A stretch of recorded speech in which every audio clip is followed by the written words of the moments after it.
But alright, let's get this on the road then.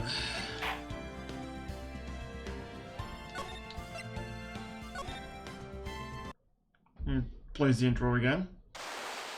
But hello, hope you're all doing fine. Hope you're all having a good afternoon. As much as this weather allows you, I guess.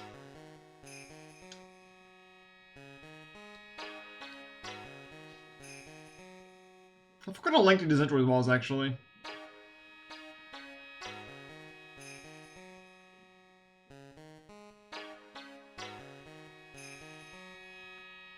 I forgot to read this all out like last time, so I'm not doing it again.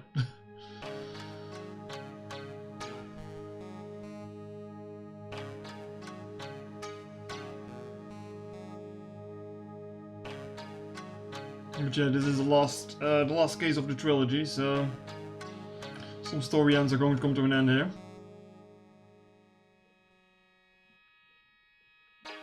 Let's go on the bridge again.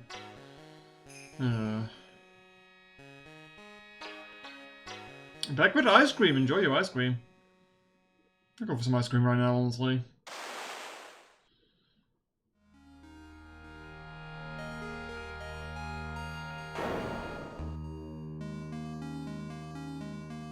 Oh no, someone got murdered in Korean village again.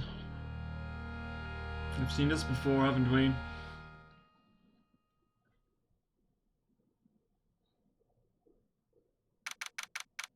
February 6, 9:48 AM. Hey Nick. Yeah, what is it? You know I've got spiritual powers unlike you. Unlike you. Way to rub it in, huh? Sure, you're a spirit medium after all. But just like you, if I don't get my powers sharp, they can dull, right? I guess so, yeah? I'm glad you agree. Okay, Pearl, you're up. Pearls? So, that's why we need to go on a special spiritual hotspot tour, Mr. Nick. Huh? I'm lost. What is this magazine you're shoving in my face? It's the New Year's issue of Occult, Winter Spiritual Location Special. Oh. Pearls looks so happy. Maximize your spiritual powers, which is one night of intensive training. Oh, it sounds so good to be true. I'll say, it sounds more like a scam to me. It's at a spiritual retreat called Hazakura's Temple. It's way up in the mountains and I bet it's nice and cold. Just perfect for training. Oh, I definitely don't want to go. You know, I think I've heard of this temple before. It's a famous shelling dojo. It's hard for even real spirit mediums like us to make a reservation up there. Reservations? For a temple? Are you serious? Don't worry, I've already made special reservations just for us. Yeah, and I signed up for this special course. That's nice. The timing couldn't be better. Since we don't have a case right now anyway. Alrighty then, it's settled. You know, he's a bit of a disaster tourist, isn't there? Everywhere where he goes, shit starts happening. Oh, come on. Don't just stand there. Start packing your stuff. Yes, Mr. Nick. You better start packing your stuff. Huh? Me? Why do I have to go? Well, you have to be accompanied by someone over 20 years old. Hey, I don't have anything to do with spirit power. The only thing I can channel is a TV. So, is there a heated pool at this Hazakura temple? No, but you can stand under a freezing waterfall. Great. Sorry, but I think I'll pass. I hate cold places. What? No way! How can you be so selfish? Come on, Mr. Nick. Look at this place. Doesn't it look beautiful? Nope, not going. Is that fucking Dahlia Hoffman again on the image? Sure as it looks like it. Nope, not going. I'm going to say nice and toasty What the... What is it, Mr. Nick? Let me see that magazine. Yeah, it sure fucking is, isn't it? There's none. I'm sure friends of yours or something, Nick. This girl. It's... God damn it. I thought you were done with this bitch. Fuck's sake. My name is Dahlia Hoffman. I just want to say, it's an honor for me to be here in your noble presence.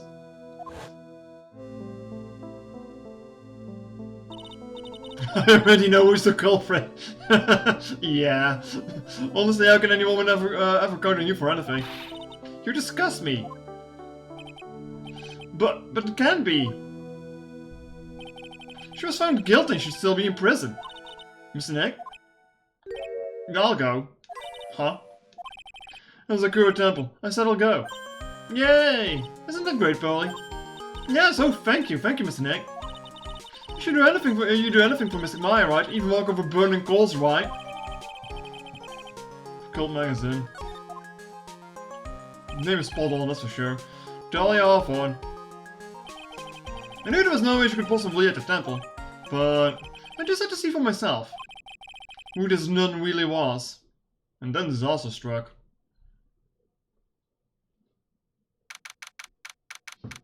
You think we're gonna get bird noises again despite there being snow out now? Ugh. It's so cold here, Nick. Maybe we should put on something warmer for a change. Well, it's supposed to be cold. It's raining. Chew. The teeth are chattering so loudly. It's all I can do to make out what she's saying. It's all I can do to make out what she's saying. Hmm? This doesn't make much sense, does it? Well, Mystic Maya. So this is the famous Asakura Temple. Pearly, most toxic character in the game, pretty much. Chew. Well. Oh, nice to see you here. Welcome to our temple. Oh, thank you. Chew. Oh, my. Thank you for coming all this way. Come now. You must have been cold. That's what the past tense. We're freezing into human popsicles with a Ho! Well, we're high up in the mountains after all. In any case, we shouldn't speak here. Please follow me inside. Thank you. Starting to think of... Oh, yes. I almost forgot to introduce myself. I'm the... Well, that sure is a fucking name. I'm the head nun at the temple. My name is Bikini. Bikini? That's right. Actually, that's my temple name. What do you think? It's a tradition to have one, and I wanted something that has a nice image to it. So I thought, why not choose a bikini? Besides, it makes me seem younger. Alright, certainly does. Oh, we signed up for a special course. Well, my, quite brave of you considering how cold it is. Some people can be so reckless with their health. Don't blame me if you become one of those you channel. Reckless? That's not a name. It is now, Zaza. You better accept it. But by the way, have you seen the fucking names in this game series? Come on now. This is like the least worrisome we have to have for names. Maybe we should take it easy tonight, Mystic Maya. We can come back another day. But you went through all the trouble to get reservations for... Yes, that's right. You've come all this way, so please enjoy yourselves. It's still time before supper, so why don't you have a look around?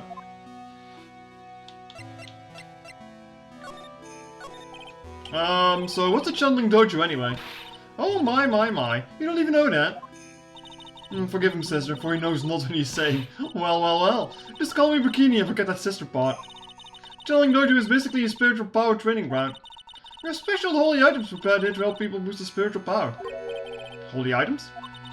If you train an entire evening surrounded by these items, it's quite mysterious. Spiritual power of these items seems to envelop you. Oh, she must have gotten off the trolley from the land of make-believe.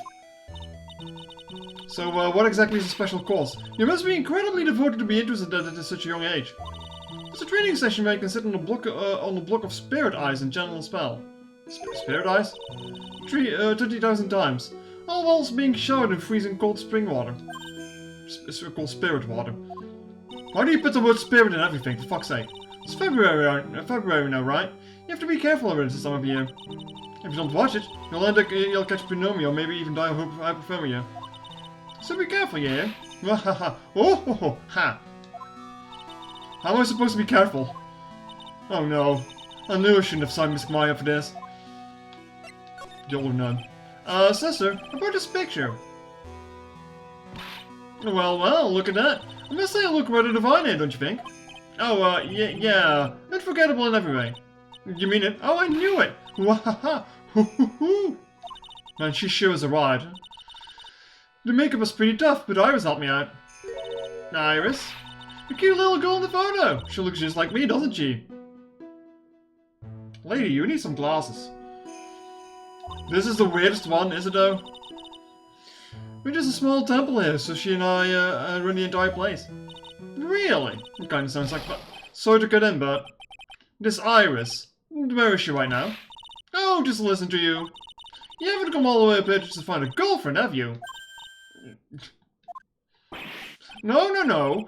That's not what I had in mind at all. Anyway, Iris is in the inner temple preparing for this evening. Inner temple? Yes, that's right. Iris will be back this evening. Why don't you have a look at the main hall for now? Ha ha ha. She's in the inner temple, huh? Guess who the murder victim is going to be.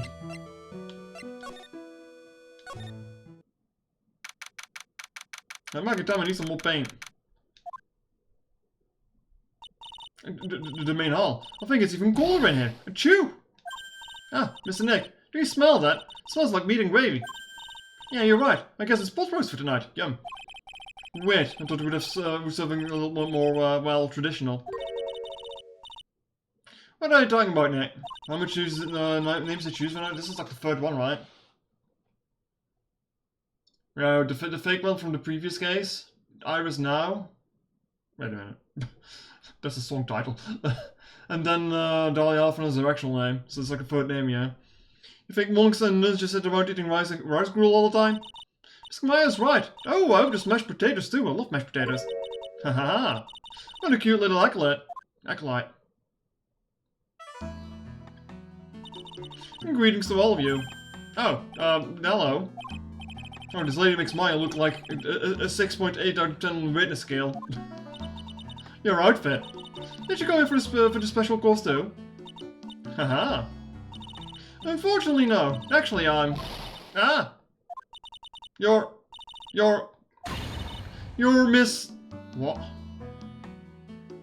Miss Elise Dernim? Sudden French. Yes, that's right. You know of me. My name is Pearl Play. I'm your biggest fan. The whooshy neck. I see it now. Zavadi! A fortune teller? French or Latin? Actually I think it's more Latin, isn't it? Honestly, I'm not sure. It could be both. Either way, I hate it, because I have to pronounce its name every fucking time. I've got all your books, Miss Dunim. I'm just gonna settle on that. Haha, what a sweet thing to say. And please call me Elise. Books? Mr. Nick, don't you know anything? Don't you even know who this is? Well, an author maybe? Yes, and an illustrator. Of picture books. Picture books, huh? Oh, now I get it. I'm sorry, I didn't know who you are. I don't get a lot of chances to enjoy picture books. It's alright, I take no offense to that. My books are nothing but simple stories for children. And really beautiful pictures too, Miss Elise. Your books always make me feel as if my heart has been purified. Makes me feel very happy to hear you say that. I do have to admit, she certainly seems like a kind, sensitive lady. Miss Elise won an award last year for her book, The Magic Ball. Yes, a friend of mine secretly submitted a story that I'd written to a publisher. They liked it so much that he asked if it was alright to make it into a book. Wow, it must have been a really great story. Maybe I should try to write a children's book too. If I do, you can secretly send it to a publisher for me, Nick. We see they have accepted a sort of apprentice, you might say. An apprentice? He calls himself Laurice Dunim. I believe he is off doing some landscape sketches now. On Laurice's behalf as well, I'd like to thank you for your support. Of course, Miss Elise. Anything for you. Haha. Why is she laughing so much? Why did you come here to Hazakura Temple, Miss Elise? Are you here to do some spiritual training? I find it funny that I struggle more with French names than Japanese names. Despite France being a lot more closer to me than Japan ever will be. No, that's not it. I'm actually here to get the materials for a new book I'm working on. Oh, wow. Can't wait to read it. Pulse is completely taken in with her. I wanted to do a book with a more Japanese feel to it this time. So is this why you dress like you are? The children have certainly a certain image of me in their minds. I don't want to disappoint them. What can I say? She's a really sweet lady. Too much anyway, yeah. I mean, I'm not even denying that. Well, Miss Elise, you dress up like a mountain then. Yes, the good people there were kind enough to let me borrow this. I'm wearing training clothes underneath my robe as well. I want to start like that. You like the crystal sphere? It's a real amethyst, you know. Maybe you'll find one like that up here on this mountain. Good luck, Nick. I know you'll find me one! God damn it. Well, you have to excuse me now. I have to go help with the dinner preparations. Wow, you mean you're cooking dinner tonight? That's right. Would you like to help too, Pearl? Yes, I want to help with whatever I can. Pearl looks like she just won the lottery. Oh well, I'll help too then. No, it's fine. Please don't worry about it. Feel free to relax and explore the area with your friend. Huh? But... Oh yes. Please take this. I figured it'll be of help to you. What? Oh.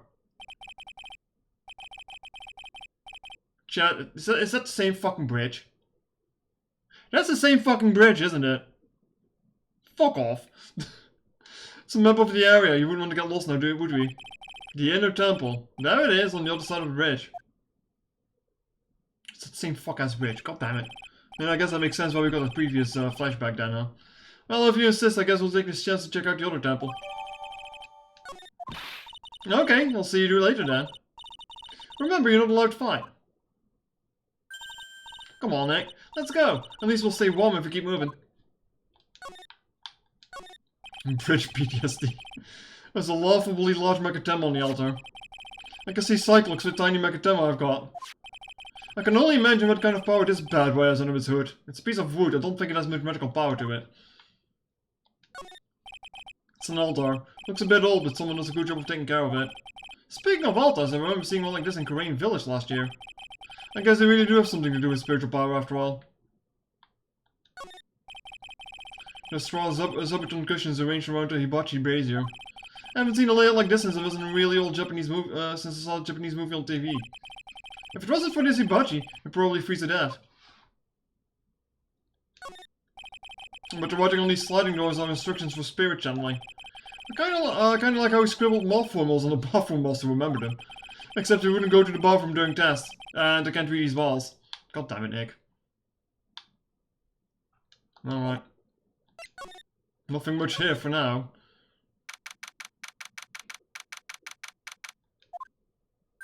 Hmm? Where does this bikini go? Like... Chat, it's in the middle of fucking winter. There's snow everywhere. Why is that fucking bird noise playing again? I swear! I guess you entered the inner temple to help the Dolan out. Oh, right. I think her name is Iris? Yeah, that was it. I want to find out what this Iris really is, but I'm scared of what I'll find. Hmm? Also, there's a nice, snowmobile you have here. Oh, look, it's one of those snow motorcycle things. Most people call it a snowmobile, you know. Snow motorcycle things. Snowmobile, same thing. The winter butt. I guess. Too bad we didn't invite Desiree. I bet you could raise this, could raise like the wind on this snowmobile. Or maybe she gave me a ride on this blow snowmobile. What the fuck, Maya? Blow snowmobile. I told you, it's a snowmobile. Oh, Maya.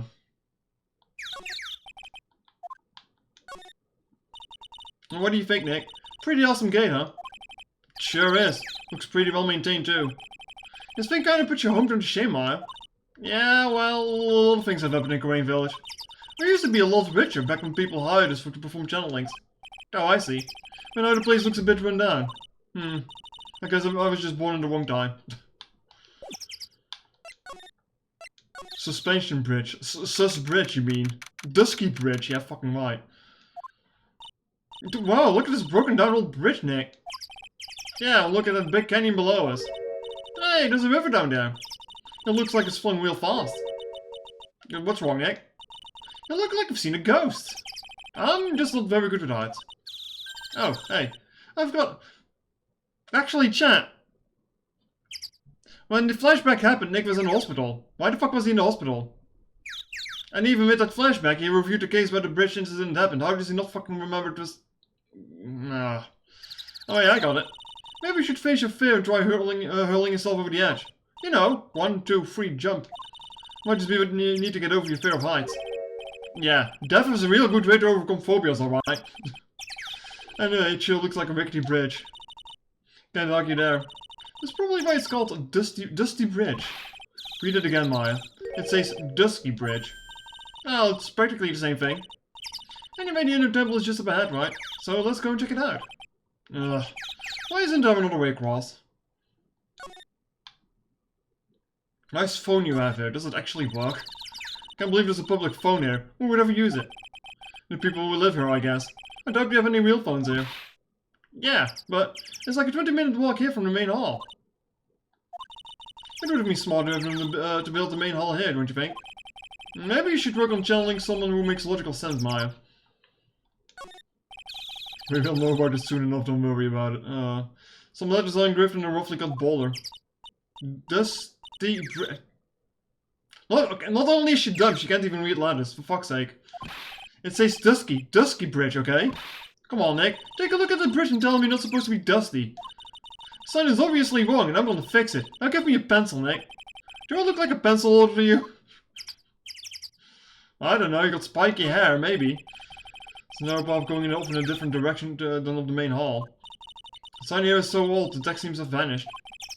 Probably through a wooden staircase that goes under the bottom of the canyon. Okay, I'll write a wooden staircase all the time. Do you really think that is necessary? You have to be blind not to see the stairs. Well, it can't hurt. Just pass me a pencil, okay? Graffiti is a crime, Maya. I only have to catch you. Come on, Nick. Why don't we hop across the bridge? It'll be fun. I'm not so sure. It looks like a bunny hopping across this bridge would destroy it. Okay, Nick. Now let's try to find a cute, fluffy little bunny and test your theory. That right there sums up the fundamental difference between sane and insane. Is anyone even sane in this fucking franchise?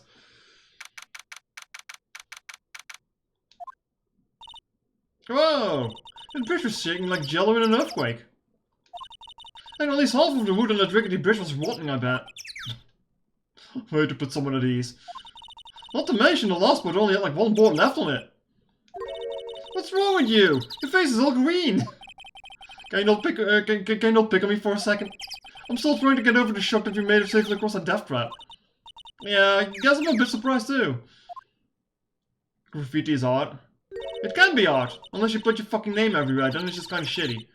Sadly, most of the graffiti in the area here is just like people putting their fucking names on walls, and it looks disgusting. Just like, put some actual art there, you fucks. Actually, the temple's in bad shape. It looks like it could collapse in any moment. Because people don't use it too often. Is this really where you're going to train tonight? That has to be it. It's kind of creepy around here. Looks like a ghost might jump out of you or something. A spirit medium afraid of ghosts? Isn't it ironic, don't you think?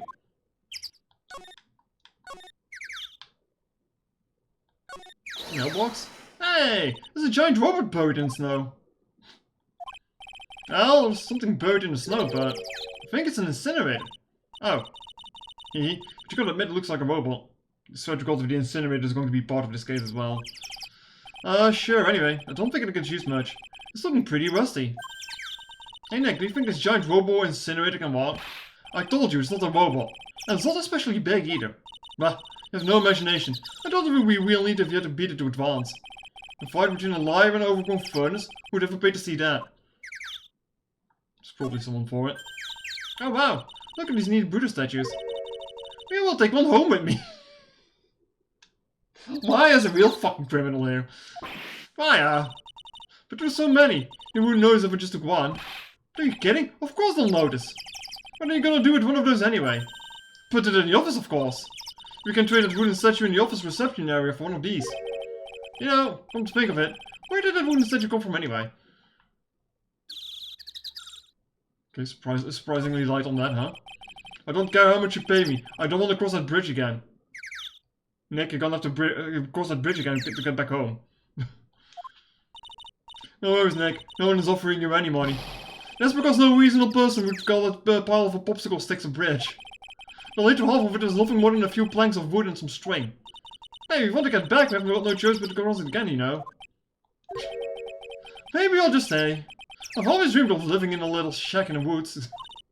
Wow, you really are scared, aren't you? I can't blame him. Looks like this bridge is suspended by 4 of these wires. They're really thin. Shouldn't it just be a little thicker? Oh, stop it. You're such a worrywart, Nick. If the bridge were really going to collapse, I'm pretty sure the bolts would break before any of these wires ever did. Yeah, that should put them to ease. What's wrong? You're turning into an overripe avocado again. Liar, avocado. There is a Dutch joke in here that you wouldn't understand. But sure. Looks like there's something written on there. Can't read it, but if I had to take a good guess, I guess it says Inner Temple. What's the point of a sign that you can't read it? Must be tough for the mailman when he's delivering here. Guess the sign is a good indication of how long this place has been here. I don't think mailmen come here, Maya. So that's the Inner Temple up ahead, huh? Looks kinda run down. Well, it wouldn't be very temple-like if it was all bright and shiny. So you're training here tonight, huh? Yep. And then everyone will see my spiritual powers. What the fuck's that noise? Sounded like your stomach wants to show off its digestive power instead. I wonder if the roast is ready yet.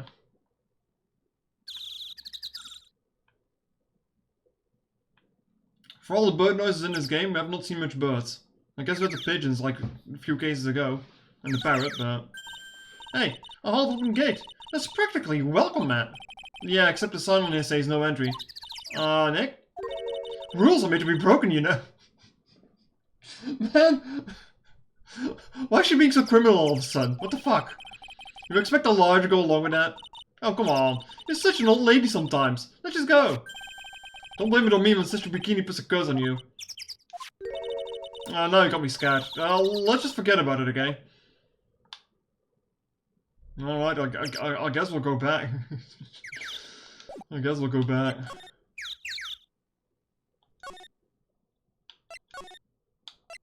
Oh, whoops. Okay, there's nothing else there.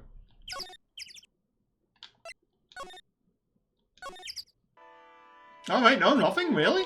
Did I miss something?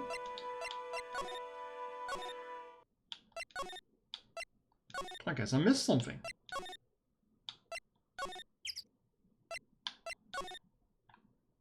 And I can always press the outer button, I guess.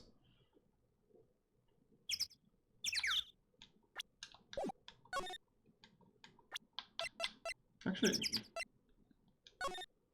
Okay, that's just zooming in on that. And that's just that.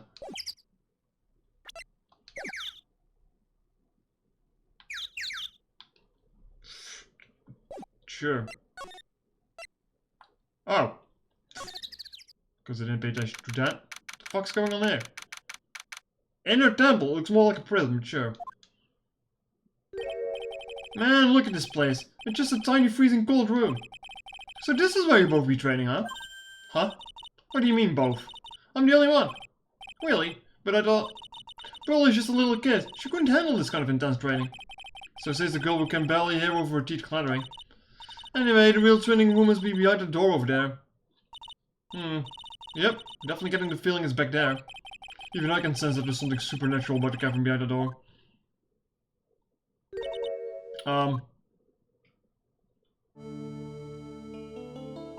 Excuse me, but who are you? You're... Hi there! We're just looking around since we're going to be staying here tonight. Something wrong? No, it's nothing. I wonder why she's spaced out like that, don't you, Nick? Did you say something, Maya? Not you too, Nick. My name is Iris. I'm one of the nuns here at this temple. I'm Maya Fey. It's a pleasure to meet you. The pleasure is mine. Nothing at all, huh? Oh, please excuse me, I have some, chores to attend to. Yeah, run away. Run away. She sure is beautiful. And a bit spacey, I guess. I guess she just loves you talking with urban sophisticates like us. It's fish coming from you. Hey? That girl. She can't be, but...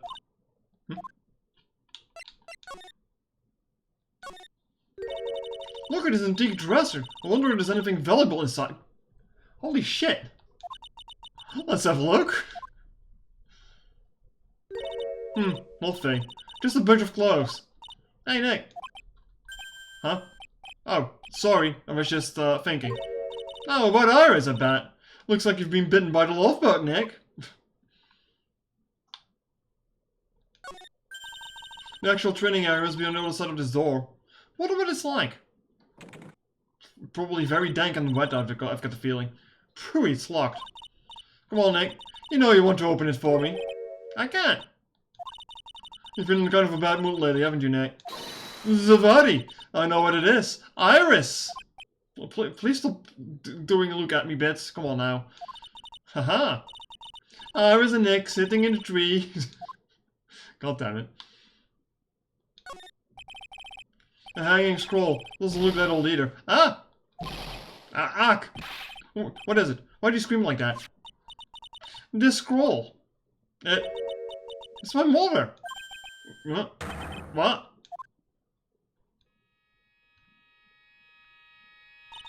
It's Misty Faye, the master of the Green School of Channeling. Are you sure? Yes. It's crest at the top of the scroll. There's a special mark of the master of our tradition. So that's what the mark means. It looks like a megatama to me. No, sure. What is it? Nothing. It's just that I last saw her over 15 years ago. So I said no. If it wasn't for that quest, I wouldn't even have known it was her. My own mother. And I can't even recognize her face. To be fair, it's an artistic representation. Like, might be a little bit hard to recognize it, you know? Saying the last scroll showing Maya's mother, Misty Faye. It's not that old. The crest at the top of his official mark of the master. I wonder if this temple has some sort of connection to the Faye family. I think it does, actually. Supposedly, it was founded by a branch family member of the Korean school. Okay, who's hitting that fucking radiator upstairs? Or below? Why are you doing this? Stop that. I have to ask Bikini in more detail when I get the chance. About Maya and about the Faye family in general.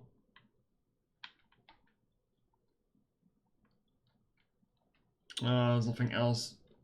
Oh. There's a bunch of musty looking blankets and bedding sets piled up there. I wonder why they're even here in the first place. Well, that's because all spiritual training is all under the supervision of a nun. I wonder if Sister Bikini is planning to sleep in here when I train. But if they sleep, what's the point of having them here in the first place? Good point. Okay, I assume we move away now. Yeah. This training hall looks like a prison, though. Phew, we managed to make it across Dusty Bridge. Nick, you look green. Are you feeling alright? Hey, what's wrong with you? Ever since we met Sister Iris at the training hall, I've been really quiet. Huh? Oh, sorry. Hey, you! Wait up! You think he's yelling at us? He must be. There's no one else around. Would you mind moving? He's standing right in my way. Oh, for fuck's sake. Hey, I know you. You're... Oh, sorry, gotta run. See ya. For fuck's sake, Larry. Hey, wait a minute. Oh, nice to meet you. I'm, Larry's Dunim. Liar, you're Larry. Your clothes may change, but you're still the butts. Shut up. I'm Laurice. And I just had to do a sketch of Dusky Bridge. So it is all Larry. Not that I get why he's pretending to be someone else. Why are we dealing with this fuck again? Oh.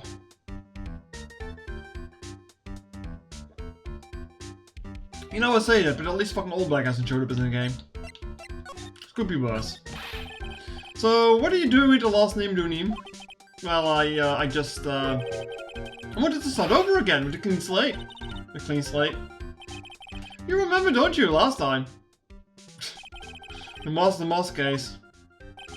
After that, I started to realize I didn't like this guy known as Larry Butts.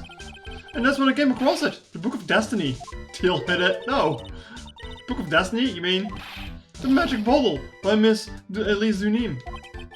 It's so beautiful, so moving, so gentle. My heart felt cleansed, I was saved. Maybe we should buy a copy of the Magic Bottle. Oh, Larry. Larry would make a great book salesman. I really want to get the book now, too. She's the most wonderful person I've ever met. I follow her anywhere.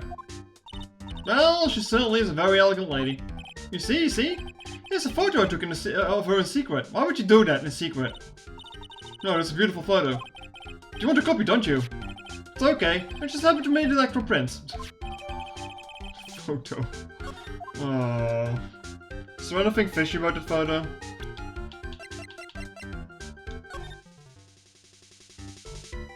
Oh, looks fairly normal, wouldn't it?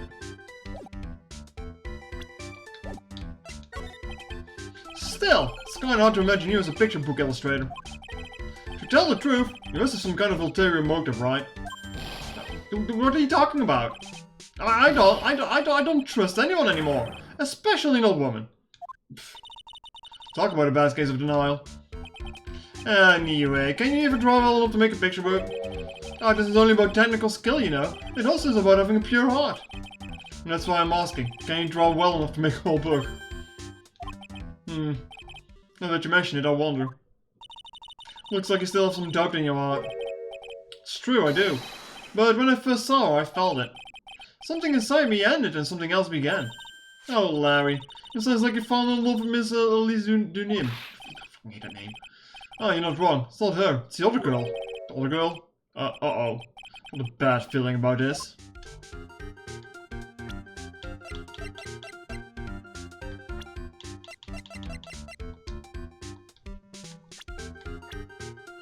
Oh, what? Wait a minute. Oh, yeah, her! My little Iris. She's really pretty.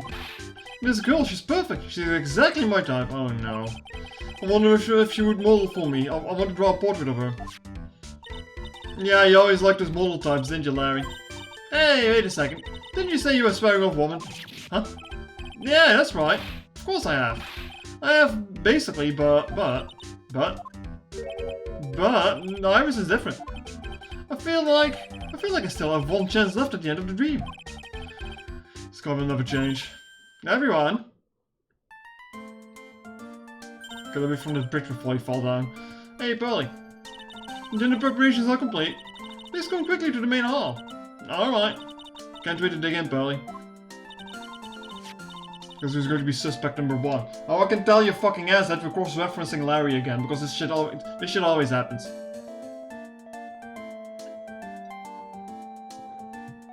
And then he's completely wrong with some shit. Go to the inner temple and call Sister Iris. I also want to have a look at where Mystic Maya is going to be training. Are we sure we can send her off alone? Seems dangerous.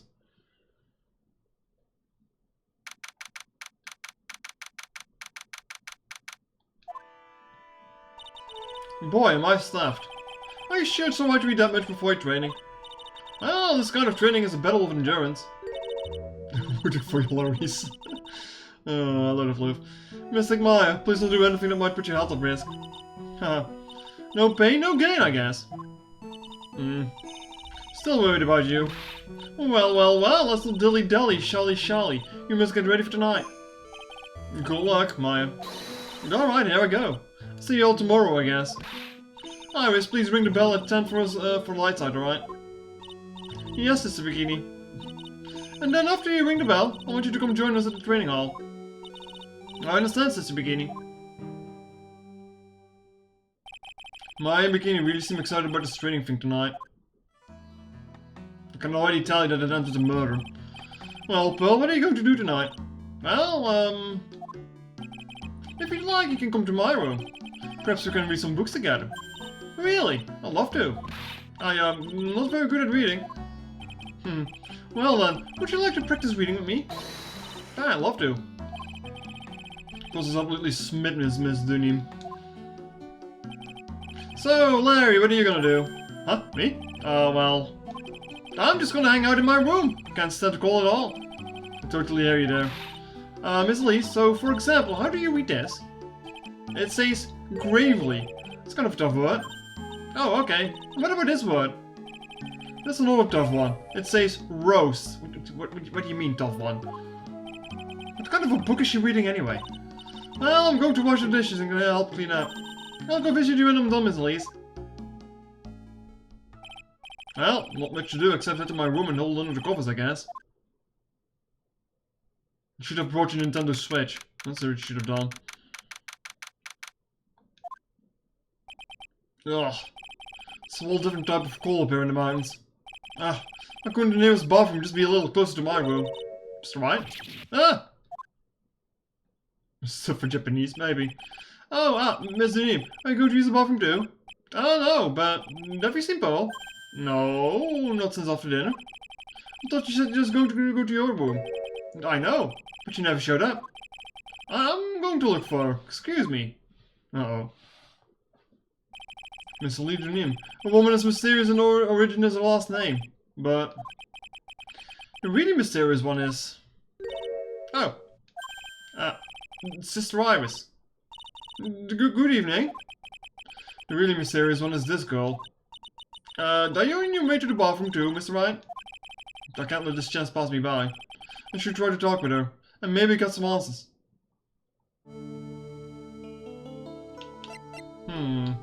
Even the hairstyle is the same, huh? Your sister Iris, right? Yes. So, when did you come to Hazakura Temple? I don't remember. Ever since I was a small child, the temple has been my home. So you never left? Well, I don't have any family left to take care of me. Since the bikini, I've come to think of her as my real mother, as it were. Ah, I see. But you, didn't you go to college? Maybe enroll in the Ivy University Literature Department? No, I've never had an interest in going to a big university like that. But training is all the education I need. I see. But once in a while, when I get the chance, I'll make a trip to a nearby town. I can use a computer and a cell phone too. That's not exactly something worth bragging about. But I don't see any cyclops. So I guess that means she's not lying. Please don't sound at me like that. Are we just going to have like a case that she looks like someone? What kind of a place is this anyway? I put this for training to increase your spiritual power or something like that. It seem awfully crazy to normal people like you. Well, I have to admit it's a whole different world up here. I'm glad to hear you say that. Huh? Talking with dead people. Who does it help anyway? I hate it. Really? So then why stay in a place like this? Something wrong? I didn't realize it was so late. I have to go and ring the bell for the lights out. I guess it is almost 10 now, huh? Mr. White? Yes? If it's alright with you, how would you like to have this? She's do too much crime. She do too much crime in a house, I call her. Maybe. Sure, if you commit more crime, shouldn't it turn more red over the blood of the enemies? Come on now. But this is your hood. It has the power to protect you from evil spirits. Come to think of it, Speaking is wearing one of these too. I pray for your safety in this dark, cold night. Oh, this is a setup, isn't it? Like, this is a setup. Like, there's going to be a murder happening somewhere, and the witness is going to say that they saw someone with her hood on or some shit like that. And so Nick is going to be suspected again. I'm sorry, but I must bid you good night. Wait a minute, Sister Iris. Yes? Just now you called me by my name. You said Mr. Wright. How did you know my name? I never introduced myself to you. That's... Sister Iris, please tell me the truth. You and I. Have we ever met before? Wii U. There we go. Oh, Jesus, 5 of them. Oh boy. Iris? Oh, it's almost done. Perhaps we can speak again. Tomorrow. Yeah, tomorrow after the crime, huh? What are you plotting? What are you plotting?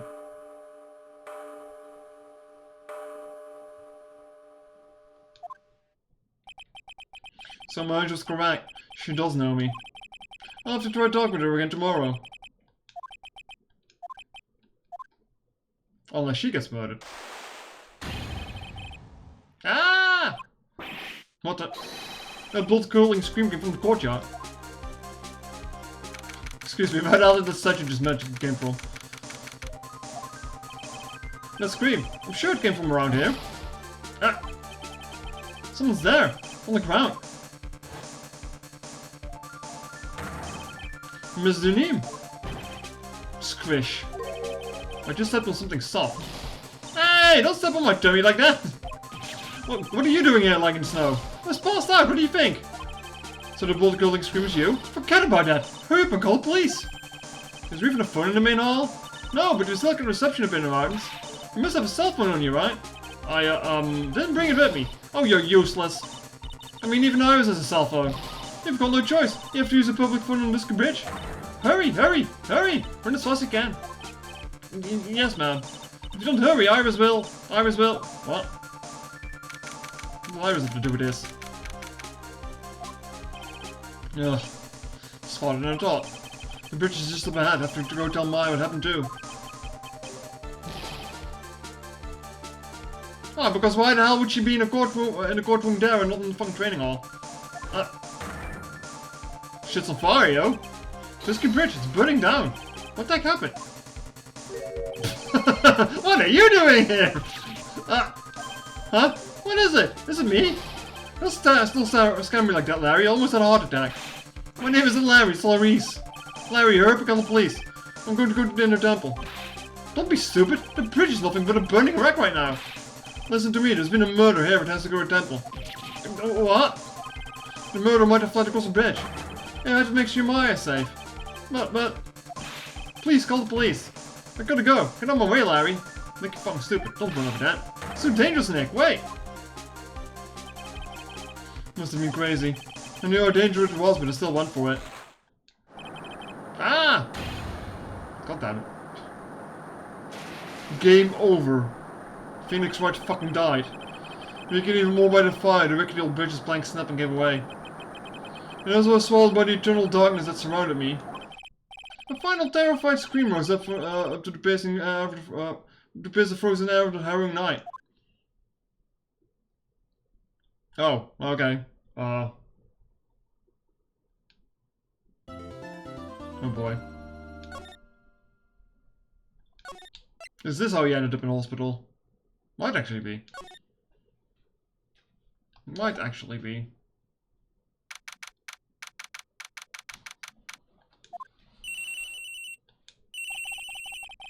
Who could that be at this time of night?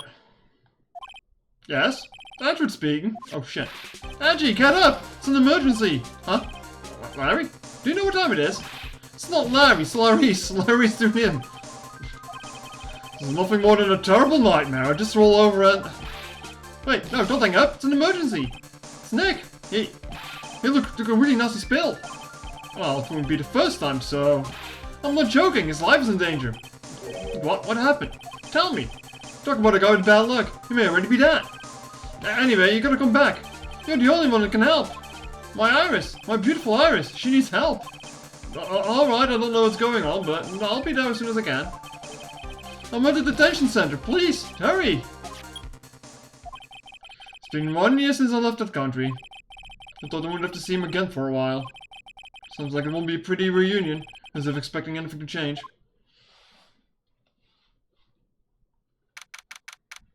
February 8th, okay. I mean, I guess I got that fast, all things considered. You're late, Angie, what took you so long? I don't want to hear it. I chartered a private jet to come as quickly as I could. Well, I should have chartered a faster one. Anyway, just listen. Something happened to Miss Elise, and Nickis, Maya, and Iris Bikini. Huh? Say something, Angie. Before I came here, I stopped by the hospital and paid Wright a visit. I believe I have a better understanding of the situation than you at this point. The murder victim is a picture book author, Miss Elise Zunim. I can't believe Phoenix Wright's fucking dead. She was found by Wright and a nun. The suspect is the temple's younger nun. Then later, when Wright was crossing the bridge, it broke and he fell into the river. The hospital says that he'll need at least 2 days of bed rest. Yes, that's right. You got it. I mean, I guess it makes more sense if he was looking at the file while he was like in the hospital right now. Considering like he didn't recognize it from the flashback. I guess that would make sense. It would also explain why he was in hospital to begin with. But they arrested her, my sweet little Iris. And they was convinced he was the one the police had arrested. However, I still don't understand what these 2 items are for. What are you talking about? The things that Wright gave to me when I was leaving his room. This is the first. He said some nonsense about being able to see into people's hearts with this. And the other? He couldn't possibly be asking what I think he is, could he? I'm begging you! Iris' trial starts tomorrow. With Nick out of the picture, you all have got left. You're the only one that can represent her. What did you just say? You know, represent, defend. What were you expecting? Why do you think I called you anyway? I'm a prosecutor, Larry. A prosecutor. You understand what I'm saying? A prosecutor is a lawyer who... Don't talk to me like a kid. I graduated from junior high, you know. Don't worry about it. I promise I won't tell. But I mean, I heard a paper badge had no... I heard a paper badge had no problem fooling an entire court before. How could this country's judicial system have fallen into such decay? Well, for starters, Edgeworth, the judge is fucking stupid. Please, Edgy. At least listen to her. Listen to Iris' side of the story. Sir Wright wasn't joking when he gave me this badge after all. Well,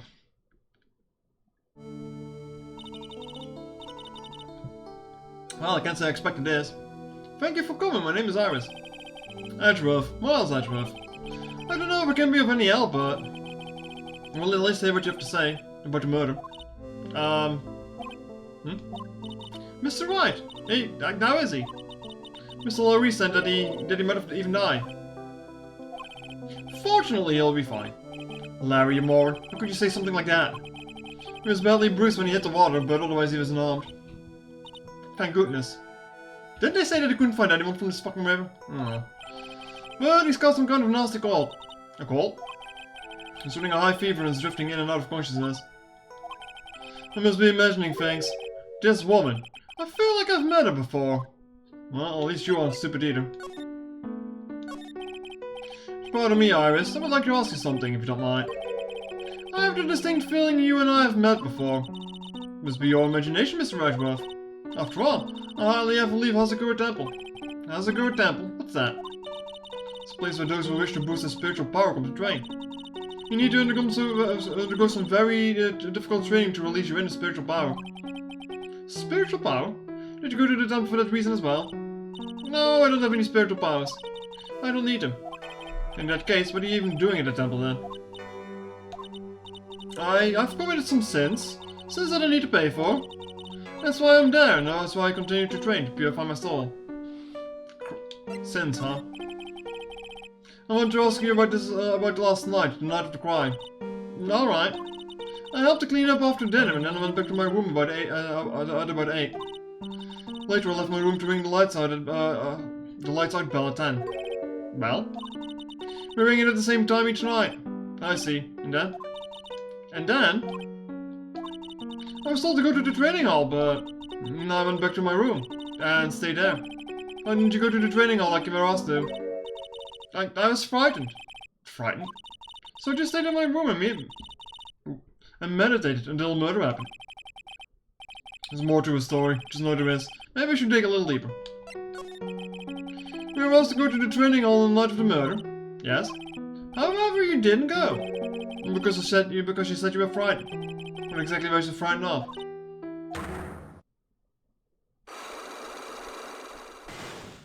Only 2 now, huh?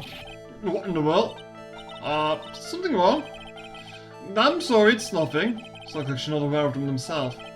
This must be what the Wright was talking about. Psycholocks. I believe he said that I needed to present this Magatama item to do something. So, do you have any idea what really occurred last night? Who really died that day? I think it was a result of the tremendous spiritual power that was unleashed. Spiritual power? Yes, spiritual training has been the cause behind many great tragedies. This incident was just another example. Iris, I'm sorry, but I can't accept that. I'm a man of science, I don't believe in spiritual power. Yes, I understand. Most people don't. And I'm certain that the thing that killed the victim was a human. So please answer me this simple question. Are you the one who killed Elise Dunim? No. I'm not the one who took her life. Those psychologue things aren't appearing. I suppose it means I can't believe that she's not lying. Heh. What's wrong? I can't believe what I'm thinking. And here I just finished saying that I don't believe in spiritual power. It appears that that's about all you can tell me. Law's never been fun. Thank you very much for listening to my story. That's all I know. I visited Wright at the hospital before coming here. He asked me to take care of you. Me? Yes, at the trial tomorrow. He asked me to defend you. Mr. Wright has that much faith in you, Mr. Edgeworth. Then I will gladly entrust my fate to your capable hands. But before that, I have one question. Yes? Do you know Wright? Why would you ask that? Whenever we came up in conversation, you would begin to act a little strange. Mr. Edgeworth, what is Mr. Wright to you? He's a very dear and indispensable friend. Oh, is he now? Hmm? Just 5 years ago. That's when I deceived him. You deceived him? I heard that he was in a lot of pain afterwards because of what happened. I know what a weak person I am. That's why I told him it was the best if he never saw me again. I wanted him just to forget about me without learning the truth. Well, if you ask me, Wright is still suffering. And until he learns the truth, I don't think he will ever be able to truly recover. Iris, it's not too late. You should go to him and tell him the truth. I'll defend you, but only if you agree to do that, to the one condition. Alright, Mr. Edgeworth. I'll promise. Very well, I'll do everything in my power to get you an acquittal. Oh boy. That's enough information gathering for now. We should head to the crime scene. Okay. I like how they just like put 2 planks on it. Okay, sure. Sure it's cold alright. So this is it, Dusky Bridge. Oh wow, it's you, Mr. Edgeworth. There he is. Ugh. Detective Gumshoe.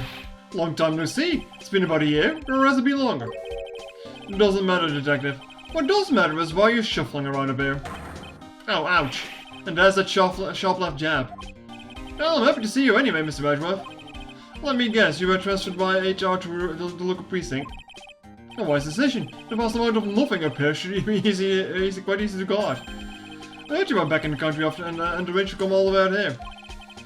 Everybody was real nice. Even let me take charge of the investigation, sir.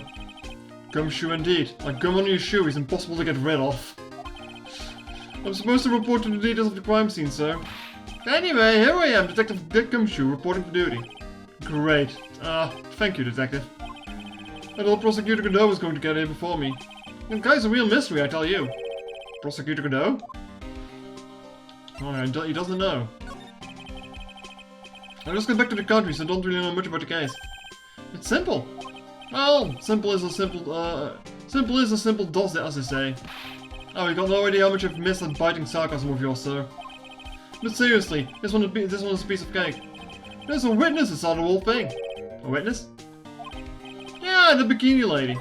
Bikini lady? Here? On this freezing cold mountain? Well, you should talk to her yourself if you want details, sir. I may have to talk to this bikini lady. I mean, besides a witness myself. I'll feel bad for Gumshoe. Not for Gumshoe. For Edgeworth just being dropped in this random nonsense. I'm not a bad guy, but I hope she gets a worse ending than the guy in the second game. Yeah, you're not wrong. You're honestly not wrong. Well, I guess we'll see. Like, I think she will. They think they want to go for like she's atoning for her sins angle or some shit, but I guess we'll see. So this is the bridge that Wright fell through? Yep. Can't imagine being that reckless myself. Look before you cross. That's how it goes, right? What was that leap? And? Something on the other side? Yeah, some old building they call the Inner Temple. But we can't get over there without a bridge, though. What? Nobody lives there, so it's usually not a problem. But somebody was at the Inner Temple doing some training and now they're stuck there. Yes, I heard it from Wright. It's Maya Fey. Oh no, her again? Oh no, Maya's in danger again. God damn it. Anyway, the air is really turbulent right now, so we can do an aerial extraction. No one's going to be able to reach the Inner Temple until tomorrow, sir. What's your right in this call? So how did this bridge burn down anyway? We're almost 100% sure it was lightning. Lightning? You're telling me the bridge caught on fire due to a fluke bolt of lightning? Yep. Last night it snowed for the first time in 3 days.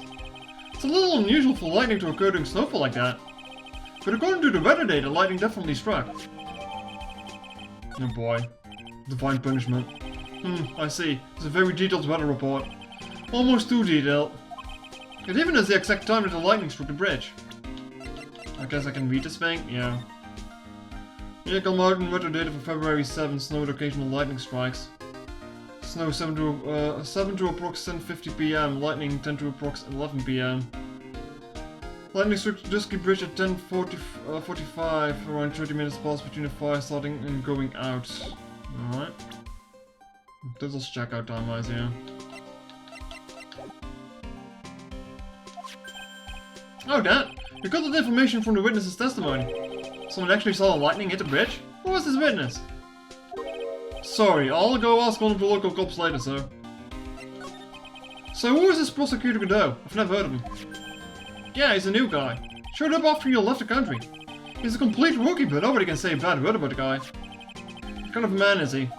Well, he just became prosecutor recently, but he's good, sir. Real good. If he's so good, how is it I've never heard of him? Is he the lead prosecutor on this case? You bet he is. After all, you know Wu is in the middle, right in the middle of it. Do you know Wu? Phoenix Wright, of course. For some reason, Godot has really got it in for Mr. Wright. Oh? Yeah, he seems to have some kind of a grudge. And what would be the cause of this grudge? I don't know.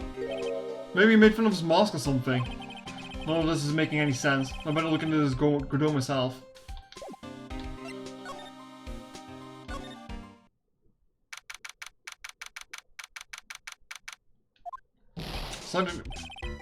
Starting to get a sneaking suspicion it's going to be a 3-day case, because I'm not sure I can finish it in 2 days.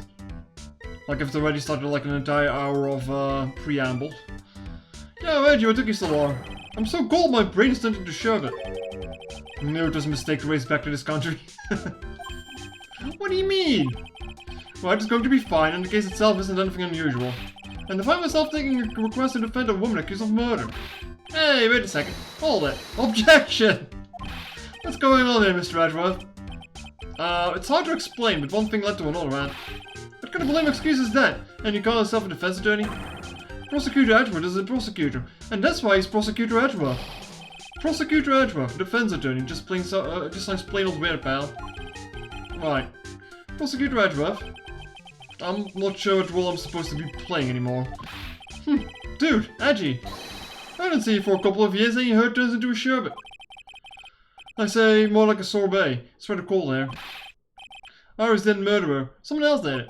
I just know it, okay? So trust me on this one. After the romantic, aren't you, Larry? Nevertheless, I'll do whatever I can to prove her innocence. At least until I pass the baton on to Wright, it is. Yeah, this thing has moved, hasn't it? I suppose the stop of a thing is necessary up here in the mountains. Say, you just gave me a great idea. Something tells me he's going to tell me what's on his mind, whether I like it or not. I've got an idea for a brand new invention. It might even make me rich. An invention? Yeah, a car that can travel on snow. I call it the snow car. So what do you think, sir? Would you go for a ride in something like that? Only after you take the first 1,000 test rides. Nothing else is standing out here, so I don't think I need to investigate more. Up to Dr. Larry. And I'm telling you, Iris is so cute. Right, Edgy. You think so too, don't you? What's wrong? Why are you so quiet? To put it simply, your comment has me highly concerned. Could it be that the reason that you think she's innocent? Come on, a girl that cute can possibly be a murderer. I was right after all. I should have never come back. No, don't worry. I see things for how they really are this time. I've had a penny for every time he said that. It's just that, well, Iris is a delicate flower. You can't force things too much, you know what I mean? No idea what you're talking about, Larry. Oh, forget it. I didn't say anything. Larry, where were you and what were you doing on the night of the crime? Larry? What? Don't tell me. You think that I might have done it? What? Get lost! Go back to your charter jet and go out of my sight, you creep. And I hope your plane crashes and you die! I'll ask just one more time. On the night of the murder, where were you and what were you doing? Oh, god damn it, Larry, not you too. Oh, for fuck's sake. You bastard. As I suspected, psychologs. I like how Edward calls them psychologs. I'm so sorry, man. You know me, I just don't remember. My short-term memory is a wreck, dude.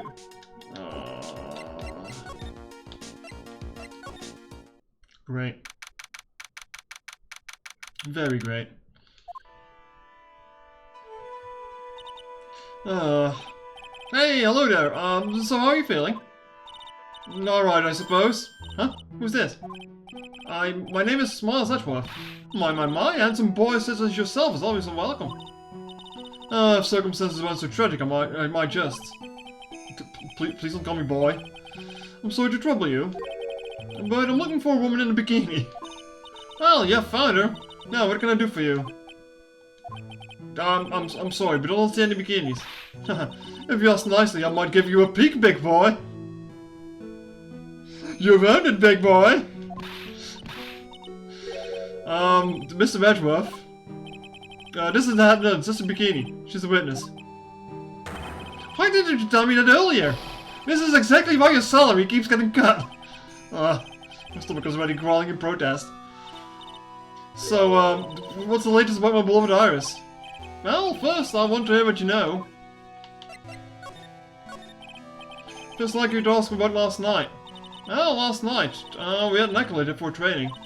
After dinner, the two of us went to the training hall in the inner temple. She must be talking about Maya. Approximately what time was that? I suppose it was about 9 when we left here. Training lasts all night long. It's extremely exhausting. The channeling dojo's head nun must be in attendance at all times to keep watch. So, why were you in the courtyard then? Well, you're right. That does sound exhausting. Detective, this is no time for flattery. Sorry. Sometime around 11 you witnessed the incident on the courtyard. But your duty was in the inner temple. Why did you come back here? The way you're staring at me, I'm starting to get goosebumps. Ha hoo. I'm starting to get goosebumps myself, but for a decidedly different reason. Oh, you get the chills pretty easy, don't you, Mr. Edgeworth? As that nun, it's your duty to stay with the accolade at all times, correct? Yes, that's correct. I know I may look strong, but the truth is, I've got a bad lower back. A bad lower back? Oh, oops. Especially bad in the winter, so bad that I can't even lift a bucket. Remember how cold it was last night? My back felt as stiff as frozen glass. I just wanted to take a nice hot bath to ease my aching back. That's why I returned to the main hall. Hey, mind, I want to take a peek at the bikini. But if you want to, go ahead. I'm fine, I don't need to. That's why I returned to the main hall. So you left the disciple all alone? Don't be ridiculous, I would never do that. That's why I ordered Iris to the inner temple after she had rung the bell for lights out. Yes, but she never went to the inner temple, did she? So did this happen to actually see Iris there? I think I better try to get some more details. Alright, and I'd like you to tell me exactly what you saw in the courtyard. It must have been past 11. Ah, no. No, I can't say it. It's too much for my poor heart. Maybe I do. Well, have fun. Hey, calm down, lady. Let's go for my tie. I saw two people. One of them was lying on the ground. The other one was stabbing her from the back. With a sword. Did you see this criminal with your own eyes? I didn't want to believe what I was seeing. But it was Iris. Well, that seems pretty clear cut.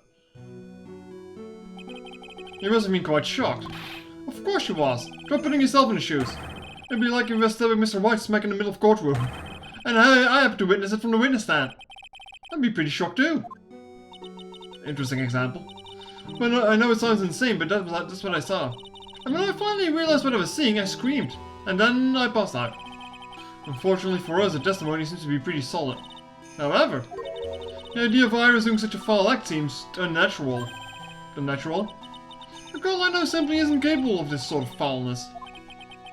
I wonder what she means by that. So is this accolade was to train at the inner temple. Her name is Maya Fey. I treated her very badly, I'm ashamed to say. And after she went through the trouble of signing up for the special course... Special course? It's a training session where you sit on a block of spirit eyes and chant 30,000 times.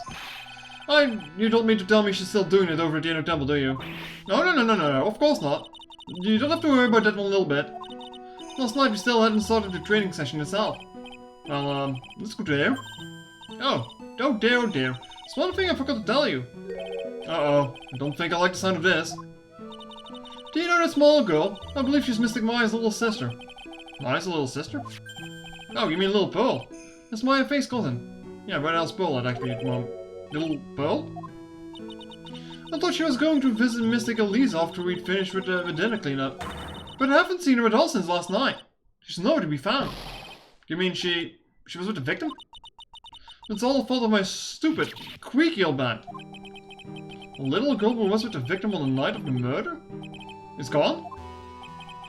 As they say, The plot thickens. Shut up. Oh.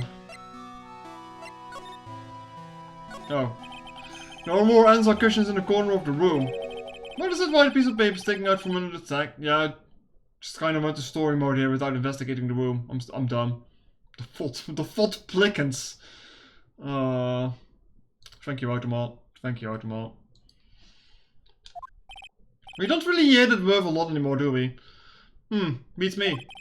Would you mind checking it for me, Detective Gumshoe? Yes, sir. Here you are, Mr. Redruff. Looks like an old manila envelope. Eh! What is it, Detective? This could be it! An ultra important clue! A super special clue! I suppose I should read it myself then. Looks like a letter addressed to Sister Iris. Tonight at 10 at Heavenly Hall, unless you want your secret to be exposed. This sounds like a blackmail letter. Well, let's go down, Mr. Redruff. Why can't I ever find clues like that? You're an ultra important prosecutor, a super duper prosecutor. Well, I suppose it takes a super duper kind of dumb to miss a clue like this. Nothing else seems out of order. Alright, we can go to the courtyard now. Let me take a sip. And it's probably been over an hour and my throat is already starting to get scratchy. Great.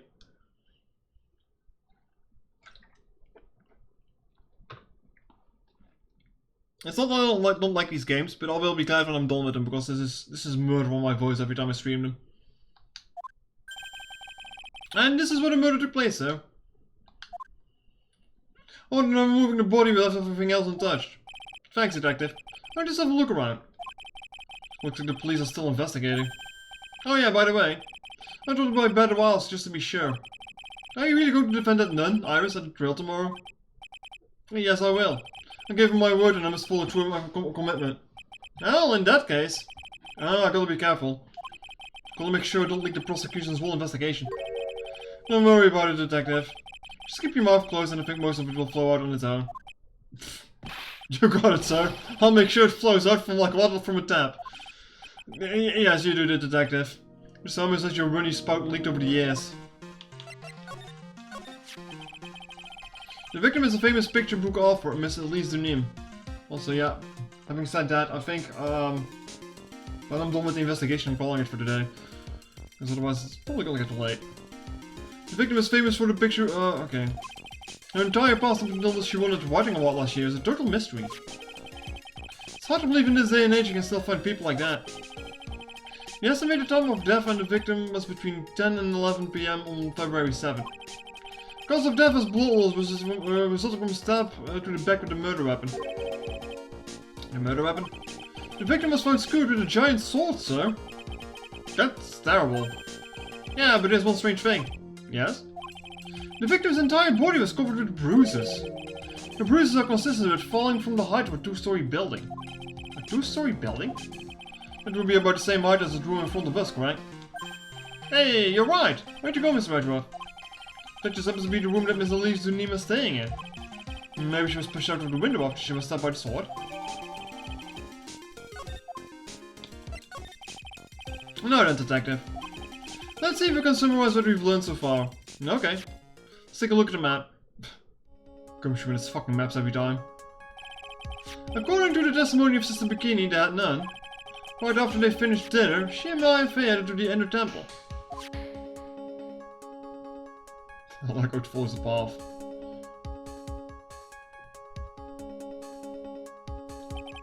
At 10 PM after ringing the bell for lights out, I always went to the Inner Temple.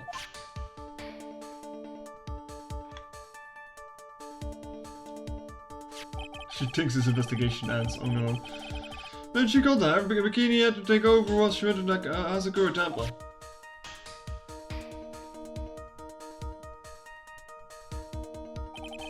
After taking a hot bath to suit her back,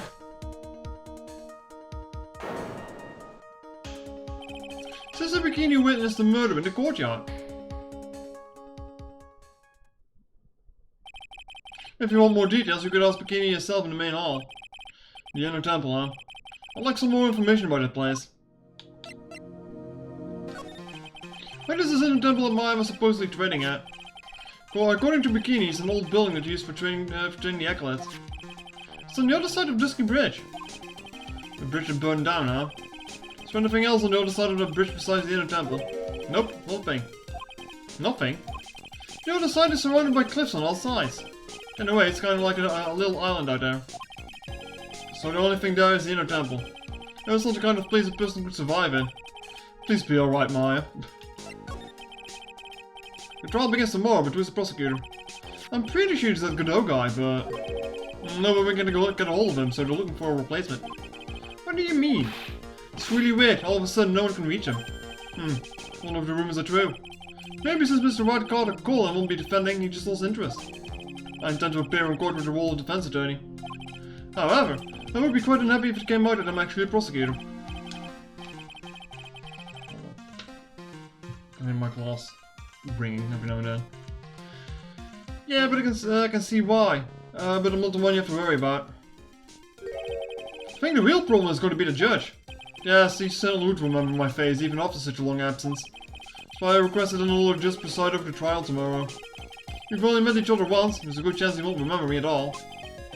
Yeah, but what about the prosecutor? Everyone in the prosecutor's office must know you. Wouldn't be a problem if someone there made a big stink, sir. There's no need to worry. I pulled a few strings and arranged for a prosecutor of my own choosing. Wow, Mr. Edgeworth. I had no idea you had such powerful strings to pull. Entire thing is Rick, I tell you. Oh, what's this? It looks like a wizard's staff. That belonged to the victim, Mr. Lee Dunim. There's nothing strange or magical about it. Oh yeah. Listen, this is just between us, okay, sir? Yes? What? This is top secret stuff. Don't tell anyone about this. Alright. The truth is, when I was a kid, I wanted to be a wizard. Okay. That's it? That's what you wanted to tell me? That's it?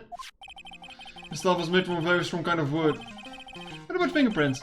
Are there any on it? Just the victims. Kirby's amazing. This is nothing? This looks like there was something here, but... It's a lantern. I suppose they lit it at night. There's something elegant about the light of a fire. At the end of each month, I always like to relax in my room by candlelight. Detective, can you not afford to pay your electricity bill? I'll let you know. Poor Gumshoe.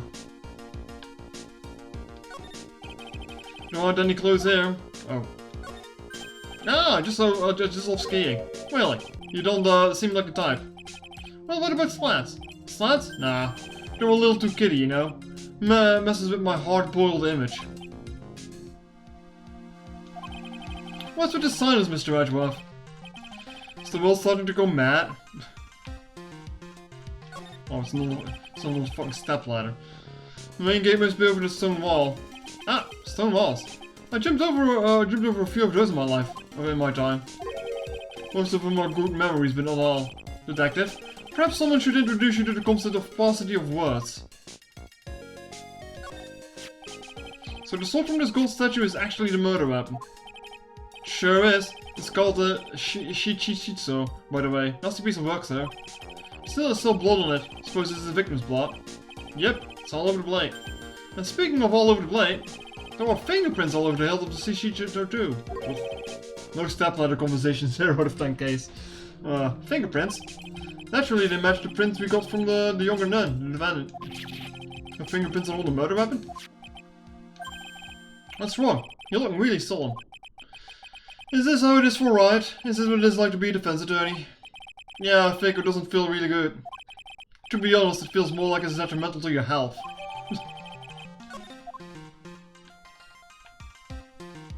Oh, the tables have turned, huh? The main hall of Hazakura Temple is above us here.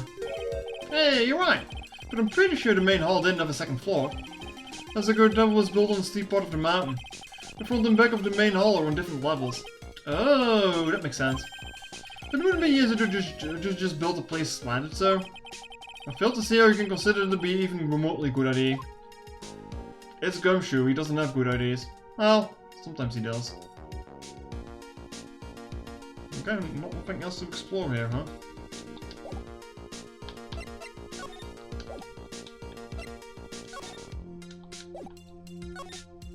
Back to the main hall? Okay.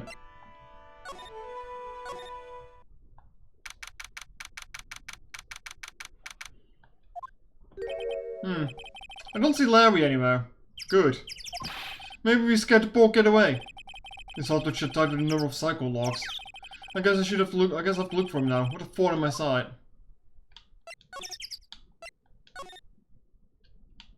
Well, he's not here.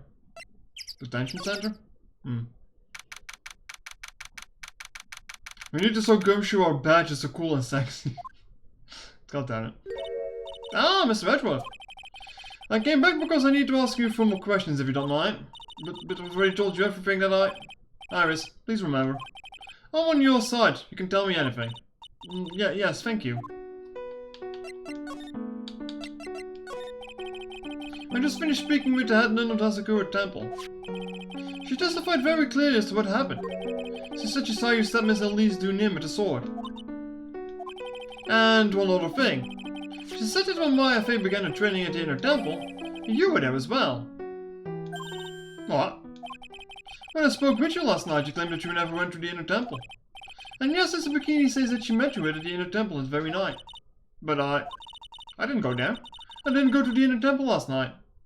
Just suppose, I guess, huh? Looks like she's unwilling to tell me the whole truth. I wonder if I'll find the answers I'm looking for with the bigger psycho locks. Oh boy. It's time for that nonsense.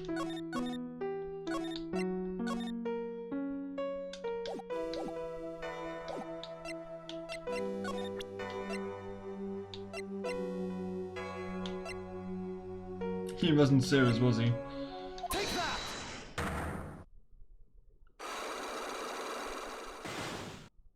Well, it's only 2, can't be that bad. Since I've been handed this case, it's my duty to dig up all the answers, understand? Yes, sir. The smallest flame can sometimes bathe a case in a whole new light. In my years in court, I've seen it happen over and over again. That's why I'm committed to searching until I've those answers. Now then, is it really true that you didn't go to the Inner Temple last night? Yes, I swear. I already told you that. Yes, you said you didn't go because you were frightened. That's right. If that's the case, then the obvious question is, what were you so afraid of? Iris, I wonder. Is this what frightened you so much that you couldn't even leave in your own room?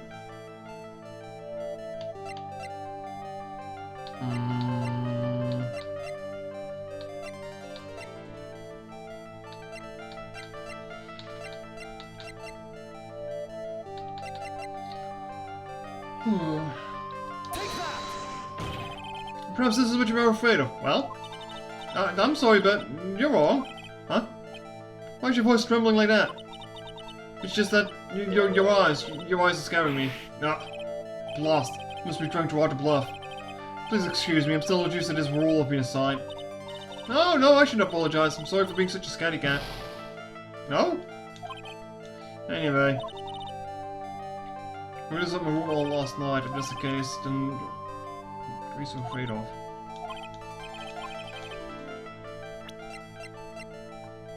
Oh, I never checked this note, did I? Salutation here, there's something I must talk to you about. I'll be waiting for you tonight at 10 at Devaney Hall. Make sure you call unless you want your secret exposed. Yeah. Take that! I should have thought it true. Completely forgot about the stupid note. Find us in the main hall, it's addressed to you. Mine are more like wrong answer now, caller. Shut up. That's... Well, Iris. Why are you glaring at me like that? You were scared of the blackmailer who wrote this to you, isn't that correct? Does the evidence or the power of my Gladden book get locked? Oh well, I don't suppose it matters either way. But Mr. Edgeworth, yes? I thought that letter was just someone playing a prank on me. A prank? Well, yes. After all, even if I did have a secret, there's no one to tell, there's no one to tell it to, there's no one to tell it to that would cause me any grief?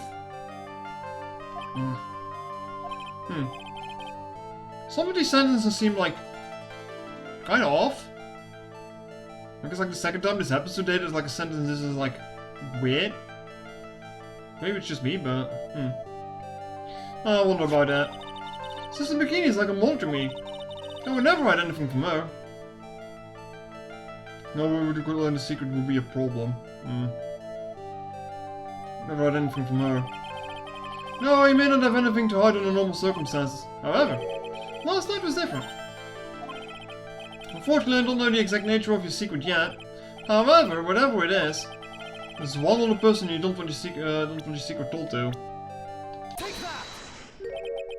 Phoenix Wright. You mean something to Wright, it seems. And I can tell he holds a special place in your heart as well. That's why you didn't want him, of all people, to know your deep, dark secret. Well, what do you have to say? Should have expected as much, especially from a friend of his.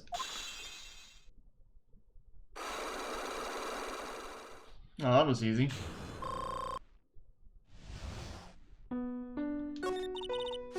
After dinner, this letter was waiting for me in my room. As I said, I was frightened by it. But this is Heavenly Hall the letter mentions. It's a small mountain shack at the base of Disky Bridge. A small shack, huh? It's more like a broken down shack that no one would ever want to go near. Where is this on the map? Yeah, there. It's around here. To get there, you must follow a small path down from Biscuit Bridge. The reality is, to get to the inner temple, I had no choice but to cross that bridge. But I thought that such a terrible criminal could be lurking in Heavenly Hall. I was so scared by the wall of feather that I didn't even want to think about it. So this is the secret that you've locked away in your heart? Yes. Looks I thought I may have to visit his Heavenly Hall now. Maybe I'll find some sign of some mystery blackmailer. In any case, you still claim to have never left your room last night. Yes, that's exactly right. Ours is testimony. Alright. The trial starts tomorrow. I promise you I will win. I'm going to win so that you and Phoenix Wright can see each other again. But when I do, you must promise me that you will tell him your secret. But it's pointless. Why'd you say that? Because I may know who Phoenix Wright is, but he has no idea who I am. Does he though?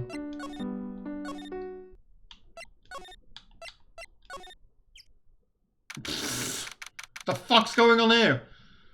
What do you mean? Oh, Larry. Oh, what's the fucking flax? Is this the fucking flax from the fucking lake? Where the stupid hot dog stand?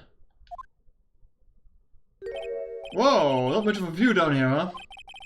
Still better than the view from my apartment, though.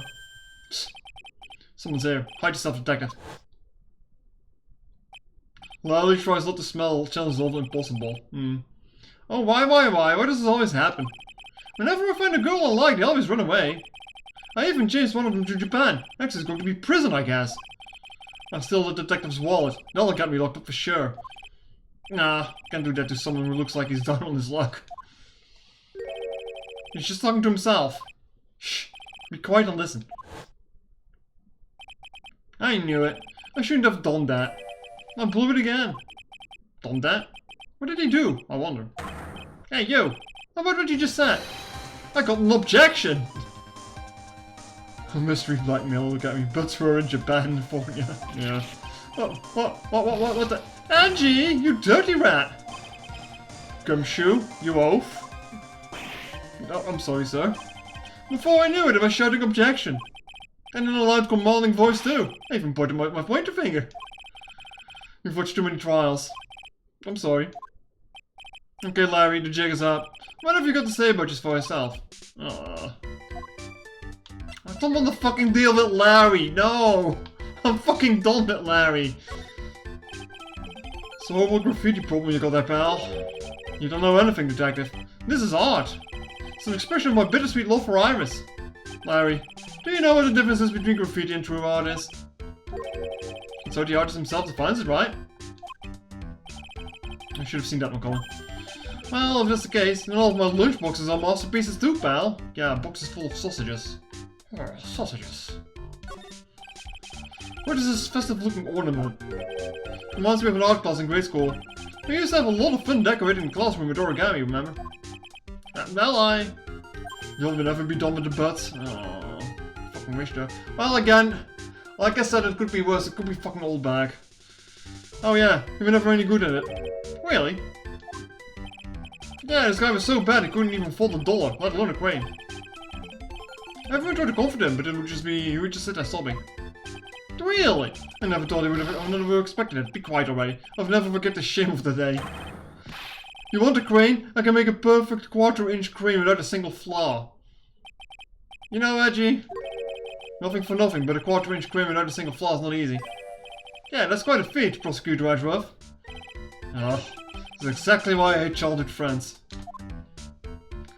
There's no butts anymore, only Duneem.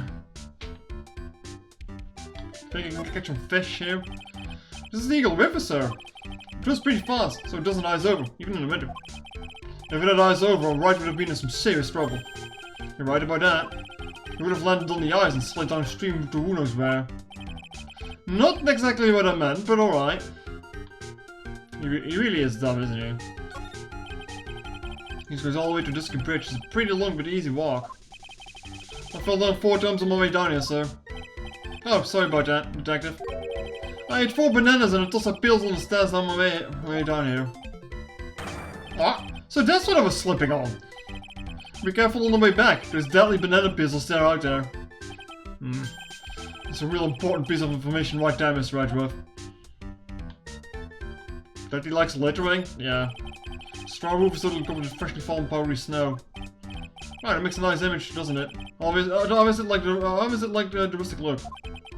Heavenly Hall. I suppose it's an appropriate name in some sense. Got that right. Look at that bridge up there. This place has to be heaven. Because that thing is hell. You would do well to remember, Larry. That this is a sacred place to some people. Alright, time to talk to this chuckle fuck. What's his little shack anyway? Well, I just discovered it myself yesterday. And why were you down here in the first place? Ah, come on. I'm an artist. I was looking for a good place to sketch. This is a great little place. It's artistic. It's quiet, it's cold, it's got no power. And it looks like it's about to collapse. Sounds like a lot like my apartment there, pal. Well, thanks for sure. No one's likely to show up and disturb you here. So, can I get you something to drink? Some hot water, maybe? He's getting all buddy-buddy on us, sir. Listen to me, Yaji. You've got to do this. You've got to save Iris. Why are you so sure she's innocent? Because she's cute? Watch your mouth. Anyway, I've made up my mind about it. I'm going to marry that girl. No, I've heard that before. So Edward is pretending he didn't hear you, so I'm gonna ask for him. Have you already asked this girl to marry you? No, not yet. But I can tell you how she feels by the look in her eyes. She's got this, I really want this man to carry me over the threshold look. I'm sure Nick would be surprised. He never imagined that I could marry such a beautiful girl like that. Something tells me he would be shocked indeed. Old Beck would be more cooperative. Debatable. That's why I didn't want to do anything dangerous. Did you make him shoot pay to work as a detective? Yes. I mean, what am I gonna do if she gets hurt? What is this guy trying to say? He lost me about a mile back. If you really want to know the answer to that, I'm going to have to drag him onto the witness stand. Oh no, not on the witness stand. Come to think of it, you still haven't answered my question. Where were you and what were you doing last night? Oh man. Don't you have anything else to talk about? With that kind of attitude, you'll never be a made ladies man like me. It's fine, he's already got a boyfriend. Oh, okay. Chill out with this scary eyes. I got it. If you really want to know last night, I saw something incredible. Something incredible. Oh boy. Oh boy. Yeah, but let's not talk about it now. Let's talk about the good old days. What do you say? Come on, I'll pour you a nice cup of hot water. Why hasn't he realized that I absolutely despise talking about the good old days, especially with him? Okay, I can't go into the shed, can I? No. That kinda sucks. Alright, do I have whatever nonsense I need to present to him?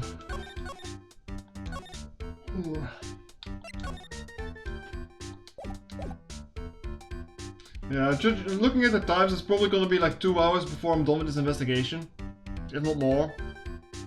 And I don't think I want to do the courtroom session after this anymore. Instead of my voice is especially already refusing a little bit. Take that!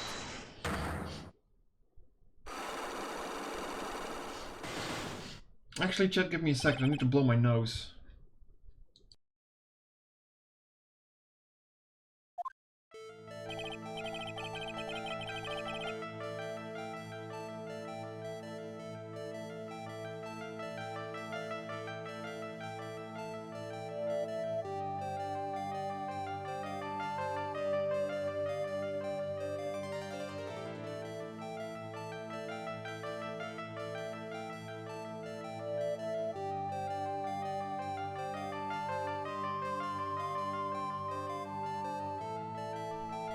Alright, that should be the trick. Alright, now you're going to tell me what you really saw last night. Whoa, you're really upset, aren't you, Reggie? Okay, I'll talk. Huh? It was a bit too easy. Yeah, anyway, it was awesome. I've never seen anything like it. At around 10 o'clock last night it started thundering. I'd been sleeping, I'm not sure for how long. Suddenly, zing, the wall in front of me went white. Like I'd just been slapped in the face by my old girlfriend, Naomi. And then, it was on fire. The bridge was on fire. The ski bridge got on fire, and you're saying you saw it with your own eyes? Hey, why are you giving me the evil eye? I'm telling the truth. Still 3 cycle looks remaining. It means he's still trying to hide something. By the way, Larry, where were you when you saw it happen? Where you say? What do you mean? What do you mean, what do I mean? Just answer the question. I was in my own room, by the main hall. Where else would I be? As usual, as transparent as an empty jelly jar. The problem, I suspect, lies there. There? What do you mean, there? It's impossible for you to have seen lightning strike a distant bridge from your room.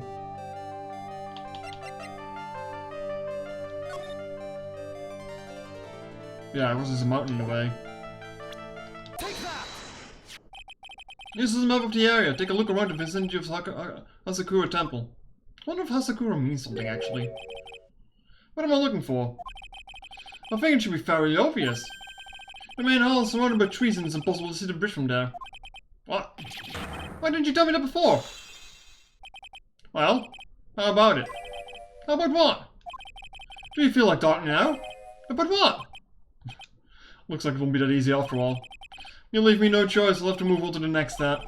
You mentioned your room at the temple, so then, where were you? You don't know that I wasn't in my room? So where was Larry and why was he there? If I've read the situation up until this point correctly, the answer is fairly obvious. Very well then, let's test my theory. The place you witnessed the lightning striking the ski bridge was from it. What the fuck was that noise? Oh, you heard it noise. Take that! The place you saw the lightning strike from was naturally Heavenly Hall.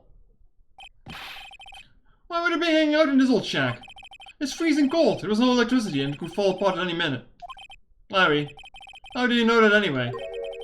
How do you know there's no electricity? After all, it's not that dark yet. Uh-oh. In other words, you have just provided evidence to prove my theory. My theory that you have at least visited this, at least once in your life, visited Heavenly Hall after sunset. This guy, yeah. I have to admit, I'm impressed, Reggie. But you're in a totally different league from Nick. That's nice. Now tell me. What were you doing in this cold little shack last night? That's what you might call a fair decor. I think you mean a fair decor. Core? I mean, I assume it's core. A fair decor. Could it be if you were waiting for someone? Oh no! You're really a one scary guy, you know? On late last night you were waiting for this person to come meet you. Sister Bikini, of course. That's what he's really into. He might not tell you, Chad, but Larry's a chubby chaser. He's totally into her. What the fuck is she? There she is. There's only one person you need to wait for in a horrible place like this, Larry. I told you before. Don't call me Larry. The person you were waiting for was Iris. Oh. So I feel cold all over, Reggie. No doubt because of my chilly glare. So you think I got the hots for Sister Iris, huh? Do you have some kind of evidence? My brother in Christ, have you looked behind you on the fucking shack? Ah, missed opportunity ready for good old line. Shit, you're right. Damn. I got something that proves that I was waiting for, I'm just guessing. This is where I draw the line and end this ridiculous little game. Here's the evidence that proves you were waiting for Iris.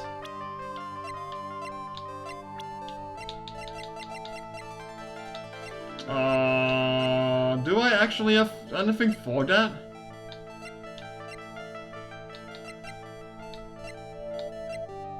I don't think I've actually... I don't have anything that... to blackmail mode?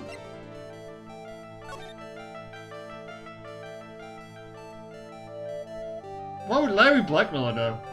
Go to his minus secret lover. Hey, he do be handsome. Shut up. Shut up. Take that. Here's your evidence.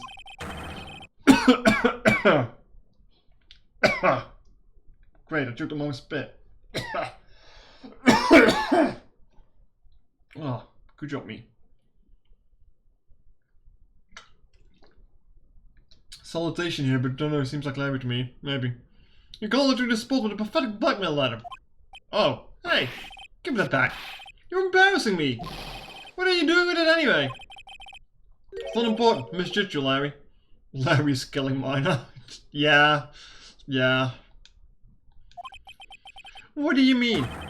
Taking advantage of a woman's frailty like that. You should be ashamed of yourself. The streamer is not professional. Did I ever say I fucking was professional? Oh. First of all, what's this at the top of the letter? It says salutation here. Oh, that's what it said in that book, letter writing for dummies.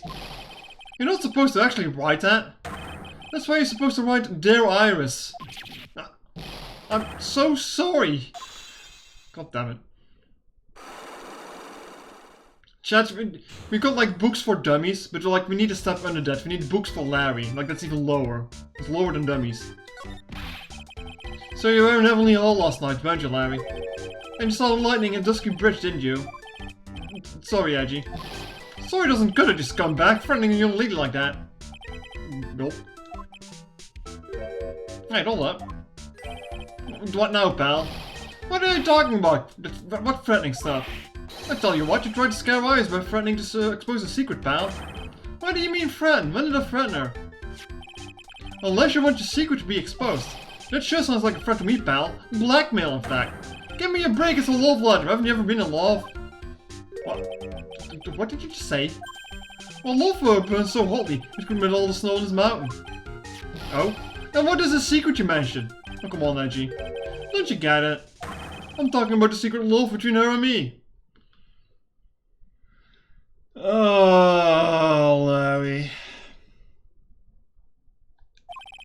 Obviously, she wouldn't want old Lady Bikini to know about it, right? About our hot and sour, bittersweet love affair. What the fuck do you mean hot and sour? Fuck off. Alright, and why did you send a love letter in an business envelope, like manila-like envelope? Give me a break. It's not my fault I didn't have any other envelopes. Jeesh. Hello, Dradry. Welcome to fucking hell. Welcome to Larry Hell. Then, why are you so quick to apologize, pal? It's because Edgy gave me the scary look of his. What's wrong, Edgy? Why are you so quiet all of a sudden? That's it? That's what all those huge looks were about? I don't understand why you're so defensive. Well, I don't know either. I guess the thing is, you shouldn't expect too much from a guy like me. Oh, Larry, I don't expect anything from you and you still disappoint me. That's just how magnificent you are. Hey, come on, don't let it get you down. Mr. Edgeworth, this guy's still hiding something, I know it. What do you mean, detective? Don't forget what this guy said just a minute ago. I really want to know. Last night, I saw something incredible. He's right. Larry, also hello to Edry. What? You're looking at me like a hungry dog I just found a bone. What was there something incredible you saw last night? Almost shoved this man down the river. No. Push him off the bridge into the river. If he breaks his neck, he breaks his neck. You're going to tell me, Larry, one way or another. I already told you, didn't I? I saw lightning strike Dusky Bridge. Yes, and I believe it was the incredible sight you saw. But now that I think about it, something doesn't quite ring true. What does it? Is that as all there is to your story, your heart wouldn't have all those locks. Therefore, Larry, I do believe you saw something last night. Something more incredible than lightning. What? What? When? Where? Why? How? Hey, what do you think you're doing? Hey, if you hide anything from Mr. Edgeworth, I'll arrest you on the spot, pal. Oh, goddammit, no, not more. Fuck off. No! Oh, what the fuck? What do you mean 5? No! I agree, Ashford, I agree. What's wrong, sir? Does this mean I have to do it all over again? Why are you glaring at me like that? Why are you glaring at me like I'm going to be hit by a bolt of lightning? I'm just about had it with this Harlequin. If I really want to drag the truth out of him, I'll just have to drag him to the witness stand. Oh my fucking god.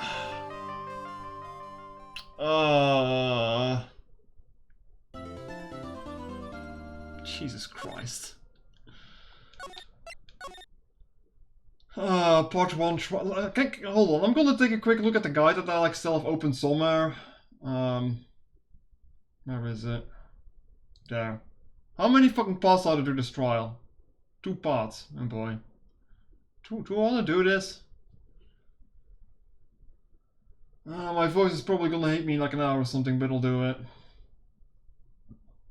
I'll go on with this. Hold on a second. Okay, that's nothing.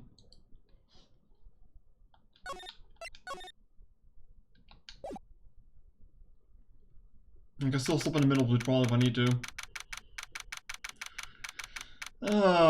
Fuck you, Larry. Oh my, Mr. Larice feels that way about me? Apparently, he isn't aware of your real secret at all. It's no time to be embarrassed. I'm sorry. I'm just hardly accustomed to this sort of thing. Don't worry not, and in any case, whatever it was that he saw that night of the incident, mark my words, I will drag it out of him. Does that mean Mr. Larice is a witness today? Sadly, no. I'll believe that none will be the first to take the stand. If you're careful, you might take this as an offer. Sister Bikini. She claims to have seen the very instant in which you carried out the crime. I just want to ask you one last time. It really wasn't you who killed Mr. Lee Zunim, correct? That's correct. It wasn't me. Very well then. Mr. Edgeworth? Yes? You are a prosecutor, aren't you? Are you sure about this? If your true identity is revealed... Don't worry, I've made the necessary arrangements. I see. Iris, it's a prosecutor's job to doubt people. But right now, I'm a defense attorney. A defense attorney's job is to believe in people and to believe until the bitter end. That's what my friend Thomas taught me.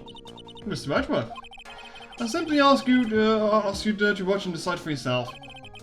Whether or not I am fit to do the task that let me entrusted. Very well, sir. I'll leave my defense in your capable hands. Oh boy. Does this mean that we get Gumshoe next to us instead of Maya? It's a Canadian, isn't it? Yep, it's a Canadian. Court is now in trial for session for the trial of Sister Iris of Azakura Temple. The defense is ready, Your Honor. What? The defense doesn't indeed appear to be ready. However, the same cannot be said for the prosecution in this case. Indeed. I'm not sure I like such a blatant waste of this court's time. An empty prosecutor's chair can only mean that the prosecutor has no confidence in their ability to prove their case. Which in this case is already over before they had a chance to begin. I'm ready to announce my verdict at this time. This court has found the defendant. Objection! Oh shit! Wait, what? Yo! The prosecution stands ready. And you are? Francisca von Karma, prosecuting prodigy. Von Karma, you say? Perchance, you wouldn't be of any relation to the legendary prosecutor Manfred von Karma? Legends are a thing of the past. I'm a von Karma, that's all. Upon special request, I flew in today to the purpose of prosecuting this case. You did? Then you must be quite a big shot, eh? A big shot? By the way, Mr. Edgeworth. Yes, Your Honor. I'm almost certain that I've seen you somewhere before! Or am I just imagining things? You look very much like a prosecutor I met once. I believe you're imagining things, Your Honor. He's fucking stupid. What do you mean? Miss Von Karma, do you have anything to say? There's no such a weakling as this man among those of the prosecutor's office. There isn't? But I'm sure it was before in this courtroom. Ah! I told you, there is no such weakling. What is that, a whip? I'm not sure I care for such a thing in my courtroom. Bill, ever moved that whip? Hold it! It's been literally years. Edward was in the fucking news. That he was famous and shit. Come on, there's no fucking excuse, especially not that this is your fucking job. I have no objection to the whip. Oh my, you don't? The prosecution can wield a whip or drink 17 cups of coffee. But there's still only one truth. That's why I stand to prove today. Edgy likes the whip. Yeah, he seems weirdly into it, huh? This promises to be interesting, Miles Edgeworth. I'd expected to face Felix Wright today. Well, looking at you now, maybe this is what I've been waiting for all this time. Miles Edgeworth, I will not allow this chance to crush you slip through my fingers. Now we get to be smirk, nice. I see you brought your flair for the histrionic. Allow me to add to the things I'm not sure about. People acting bizarrely in my court. Oh wow. The stage is set. Now continue with the proceedings, Your Honor. You think this owner knows what television is? No. Well, fair enough. I guess. Farewell, Miss Von Karma. Please give me an outline of this case. With as little whipping as possible. The murder victim is a famed picture book author, Miss Elise Dunim. Her body was found in her... Can't you just say that someone was hiding behind it in that hole, behind the statue? Come on now, what the fuck? Her body was found in the Hazakura temple courtyard. She had been stabbed through the torso by a ceremonial sword from a golden statue. The sword in this picture. This is the weapon in question, correct? Very well. The court accepts this photo of the crime scene. There was no mistake, this was the doing of Sister Iris. After all, there was a witness to a crime. Very well. Please bring in this witness to the stand. Canadian judge not used to this shit. Yeah, and so it begins. My first and last trial as a defense attorney. Is it though? I know there's an entire other game with you and all. God damn it. Witness, state your name and occupation, please. Hold on there. I'm not sure about not being sure if I care for this at all. Witness, please stand up nice and straight. If I recall correctly, there are a few milk crates at the defendant's lobby for our back pain plagued witness. Bailiff, fetch a crate for this poor lady, please. She's tiny. There we go. Once again, your name and occupation, please. Little me? Well, I'm that little of Hazakura Temple in Eagle Mountain. My name is Bikini. You got it? Bikini. Nice to meet you, everyone. But you don't appear to be wearing a bikini right now. The courtroom is a garden of holy judgment. Those with lechery in their hearts should leave the sanctuary at once. You want me to leave? Wow, nice fucking self-report, dude. No need to get your bikinis in a twist, let me tell you. I'm a sight to behold in summer. In any case, witness, I heard that you saw the crime take place on that night in question. That's right. I can still hardly believe it myself, to be honest. There's no idea little Iris could do anything like that. Cisco's wonderful today. Well, isn't she wonderful? Let us hear what you have to say, Dan. First tell us about your movements at night, eh? About. He might be Canadian, eh? I'm entirely sure. Tonight I was helping with an acolyte in the training in the inner temple, but... well, as you can see, my back likes to act up, violently. So I left Iris to help the acolyte and I returned to the Hazakura temple. There's no bath at the inner temple, you see, and I needed a long hot soak. It was after I had finished, just as I was heading back, that's when I saw it. So it was simply coincidence that you found yourself returning to Hazakura temple? Yes, you could say that. If my back hadn't been in so much pain, I would have stayed at the inner temple. That sounds like a pretty important statement you just made. There's only one problem with this testimony that I can see. And you're not about to fall into the first hurdle, now are you, Mr. Mars Edgeworth? Mr. Edgeworth, please begin your cross-examination. Oh boy. Hold it!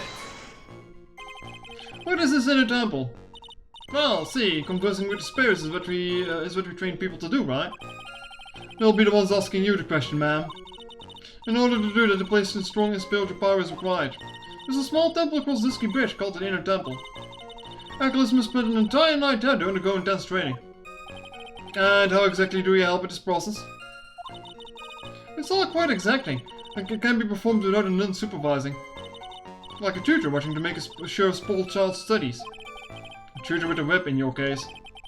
If that's the case, then why did you return to Hazakura Temple where the murder took place?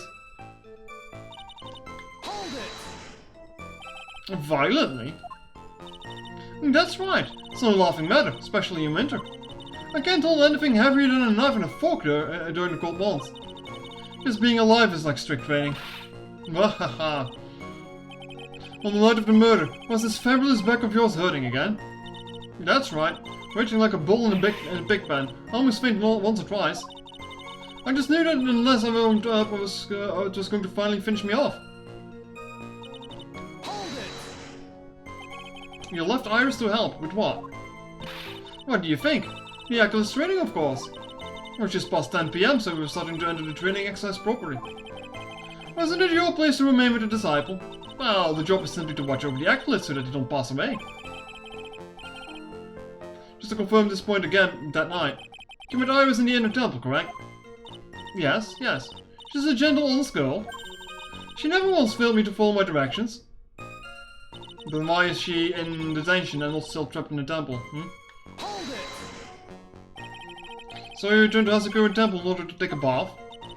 My back is to blame for everything. It's a do or be done in kind of world after all. How long were you in the bath for, if you don't mind me asking? My, what a filthy little rogue you are! I know what's on your mind. Huh? I bet your next question is going to be, where exactly did you wash? Ah, this is why you have to watch your own ones. What are you going on about us? Ah! Pathetic, Mars Edgeworth. The lowest of the low. Is there some sort of kick me sign stuck to the defense's bench? I love that expression. Anyway, I couldn't afford to be away from my post too long, you understand, so... Hold it! The crime took place in the courtyard, correct? When you go from my room to the main hall, you have to take a winding hallway from which you can see the courtyard. That's right. In other words, it was pure coincidence that the witness saw the crime taking place before our eyes. There was no complicated setup in this case. That certainly seems to be true. There's indeed only one problem with this testimony. If you can clearly point out what it is, then I can begin to quantify just how good his witness memory and observation skills are. Okay, so the problem obviously is going to be that so-called Iris went to the Inner Temple. But if that was the case, then Iris would not be in a detention center because she was stuck there. So who really went there that evening? But how am I going to go around this? Is the question.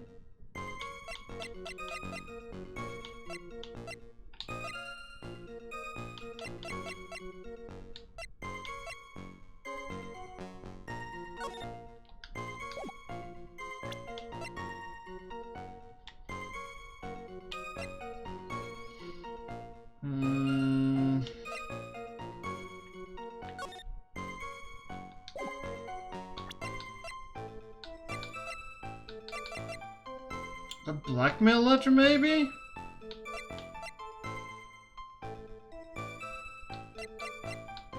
Honestly, I have no idea.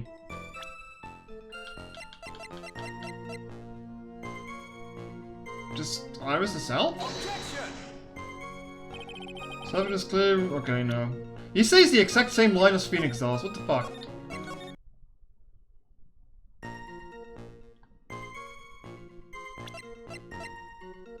It's a testimony. Witnesses have to undergo their own trials, I'm afraid. The defendant's fate rests on their powers of observation and memory, after all. Well, well, well. Shall look at how those cheeks jiggle. Don't worry, I'm more than up to the task. I'm a wonderful fate, after all. That Honcho of the Asakura Temple. In that case, Miss Honcho, I'd like you to explain something for me. The discrepancy between your testimony and the defendant Iris. She claims that after ringing the lights out bell, she went back and stayed in her room. Which means she did not go to the inner temple at all. No, she said that. And the defendant or a witness. Who is more likely to lie, I suppose? The defendant is simply lying to cover her back. But it is completely illogical. The murder was committed in the courtyard of Asakura Temple. Claiming that she went to the inner temple would make for a much better alibi. But that is all. Whatever the reason, I can't believe that she would lie. She does indeed have honest eyes. Ugh. All people lie. That's my belief. Why am I the only one being whipped here? Anyway, neither the witness nor the defendant have any reasons to lie. Which means... we must call your memory into question. Dear. You're older than me and yet you want to play that game, do you? Yeah, well, that isn't exactly what I, My memory is perfect, crystal clear, especially in winter. And then I suppose it's too early to enter scrolls examination, eh? Mr. Edgeworth, if you're going to question the memory of this witness, you'll need to show me a more decisive piece of evidence. Understood, Your Honor. I was naive to think that alone would do the trick. And please let your comments about Aboot Iris. Fucking Aboot. And let's return to the cross-examination. Which do Aboot nothing, huh? She was dressed. Iris came to the inner temple. She was dressed exactly as she had been at dinner. No. Because she gave this to Phoenix. To Phoenix. To Nick. Witness, let's get one thing straight. The defendant who you claim to have met. She was wearing this demon-warding hood, correct? Of course. And it's a very important piece of clothing, I'll have you know. Ha. Look at the jiggle. Wait a minute. Objection! Hold it right there. Why do you have that? Because I'm fucking Edgeworth. That's the question of the day now, isn't it, Miss Von Karma? I'll have you know that this hood was given to someone as a gift that night. Before the lights out bell was rung. What? You know where I'm going with this, don't you, man? I'll fucking chat. I love how fucking smug he is. If the witness had seen the defendant as she claims, then Iris she saw should have been missing this very hood. Well. It's not a bad feeling at all, exposing contradictions like this. Now I understand the happy look on Wright's face every time he does it. Order in the court. Witness, yours. Sister. This hood. Sister in the hood. Wait a minute. Never mind. This hood. You have spare ones around the temple, don't you? I was thinking of a sister Actopun here, but it doesn't work. Spares? Well, I do tend to make too many of them. I see. A stockpile. A surplus of hoods, eh? Each one is only given one hood.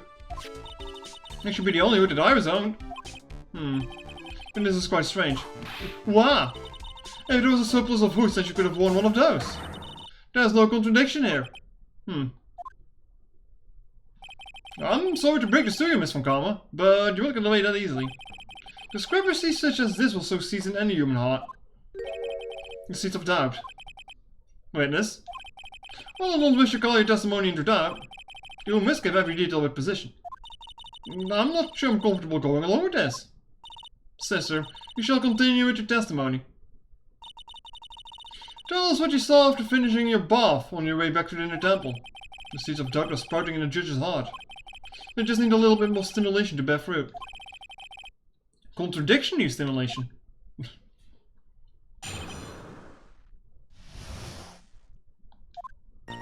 I finished my bath around 11 and I thought I should return to the inner temple. And as I was walking back, I heard a noise from the courtyard. I took a look at it. Iris was... Oh, Mystic Elise. Mystic Elise? I meant that sword of all things. Mystic Elise was staying in the corner room which faces out into the courtyard. The stepping I saw must have occurred after she was pushed out of a window. You saw a truly terrible sight, didn't you? If I was in your place, then it would be then it would be much like Miss Von Como whipping Edgewood into in court, and me seeing it all from his very chair. Well, it was something like that. This judge. His imagination is about as vivid and creative as Detective Gumshoe. I will look the fool if I commented on such foolishness. Anyway, this case is mine, Miles Edgeworth. Calling everyone by their full name. Can't you do something about that habit of yours?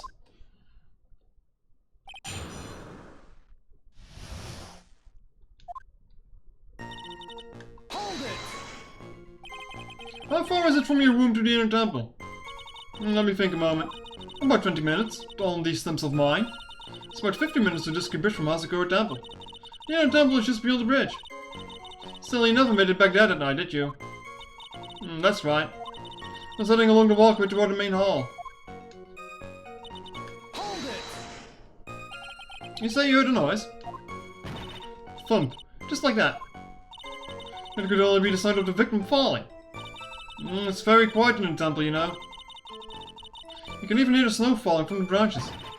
Thump. Just like that. But then, couldn't this noise you have heard have been snow falling to the ground? I never thought of that.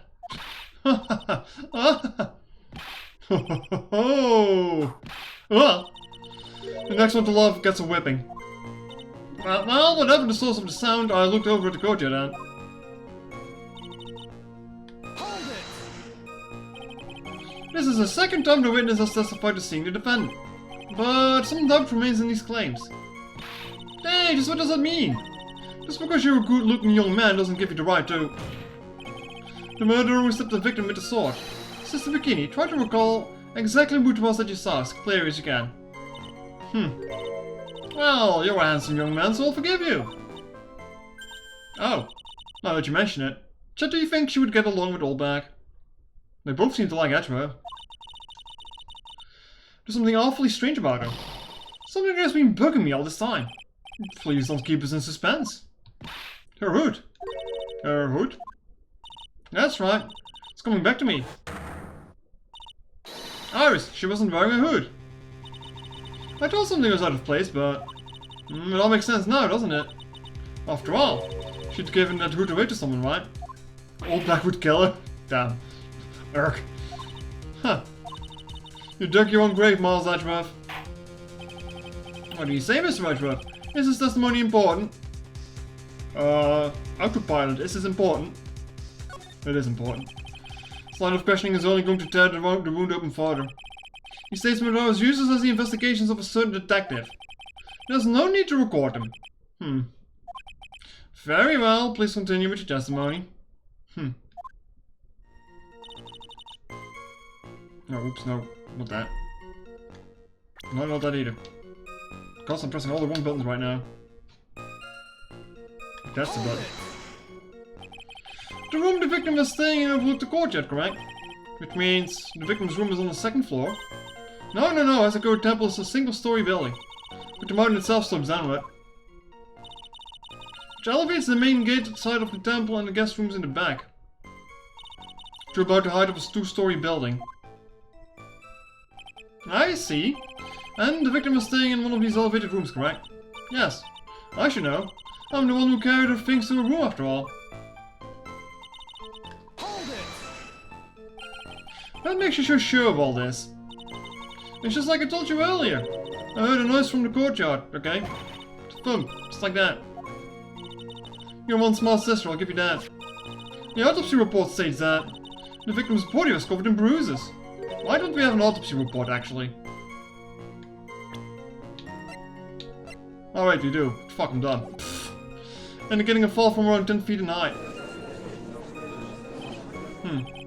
Appears that the witness was not mistaken then. Yep. Chat. My aunt likes to say yep, and she's about the same size as this person is. This is very funny. Don't worry. I'm more than just a pretty face, especially in winter. I'm a woman of faith after all. The head honcho of Asako Temple. There's only 2 of them working there. What's wrong, Miles Edgeworth? No snappy comeback remark. Doesn't feel like she's lying. It's very powerful testimony too. She claims to have seen the incident in which the defendant stabbed the victim. There are only two things I can believe in right now. My client Iris, and my own abilities as a defense attorney. Just press the magic button here.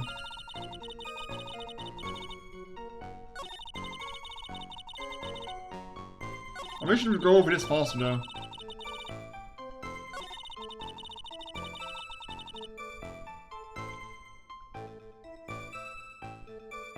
Want me to present something here?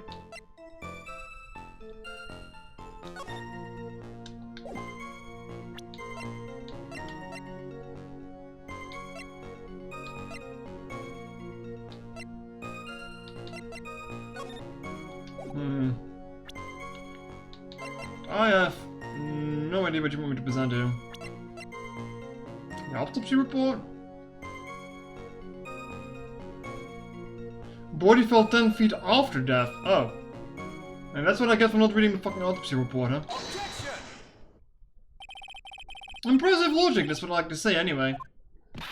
Oh, please do, my brain is something else. Especially inventive. However, I think you're overlooking one thing.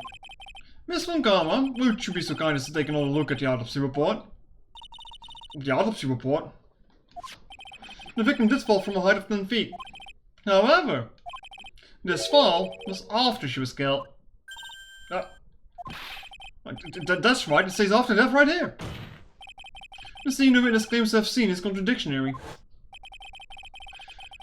If the defendant stabbed and killed the victim here in the courtyard, how did the victim then go on to take the 10-foot fall? Order. The victim was killed and then fell. If that's the case, then the victim must have been killed in a room, don't you agree? That's the logical conclusion. Yes, that's right. The victim must have been stabbed by the defendant in her own room. And she was then thrown out of her window down to the courtyard below. Were there any signs of a struggle in Mr. Dunham's room? You've never seen the fucking room. She was stabbed with a sword. That would leave a blood stain, would you agree? Well, Miss Von Karma, was there any blood? Ah! No traces of blood were found in the victim's room. You ambitious cast traces of blood to be found on my glorious playoff bed. However, if there was no blood in the room, then you claim that... Wow! I'm sure there's no need for me to go over this, as I'm sure you all is well aware of when a stab wound produces the most blood. When it produces the most blood, very little blood is actually lost at the moment of a blade's insertion. If you want to talk about when the most blood will be lost from a body, it will be when the blade is removed. Indeed. With the weapon still in place, it acts like a lid on the wound. And that's true. With the weapon still in the body, there wouldn't be much bleeding. A perfectly reasonable line of thinking. Actually, why did you agree to this? You've come to a conclusion then. The victim was thrown out of the window with the sword still in place. This removes all of the contradictions. I guess you saw her remove the sword instead of stabbing her. I must admit this is a probable version of events. I expect no less from Sister Von Karma. She locates and takes control of every vital point. It seems that we need a clear testimony from the witness. Remove all superstition from your part and please tell us the facts, please. Witness, please. Remain standing on the crate.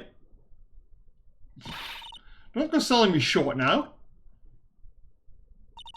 The weight of winter snow has bent me out of shape, especially my back and my mood. Sister, please give us your testimony. I will give you a vigorous massage when you're finished here. With the whip? Oh boy. Alright. I think she might be into that maybe even. When I looked across the scene, the sword was already in place. Thinking about it now, I didn't actually see a stab, Mr. Elise. I've never seen so much blood before. That's when I fainted. You can't blame me, can you? And when I awoke, Mr. Gamey was stabbing Mr. Elise through the back. Also, chat, I'm pretty sure those swords are only in ceremonious use only. It's like they're not even designed to be weapons. Because you can't really stab someone like that, like, quite well. This all confirms Miss Von Karma's theory. Von Karma strive for nothing but perfection. Putting together such facts is nothing for me. You should know that, Miles Edgeworth. Perfection is an impossibility, Francisco von Karma. And I'm here to teach you just that. Obviously, the statue was a murderer. Well, there's a statue of a mystic, so God knows, maybe the thing is possessed. It's also like the second time in this fucking game that the statue shows up as like a piece of evidence.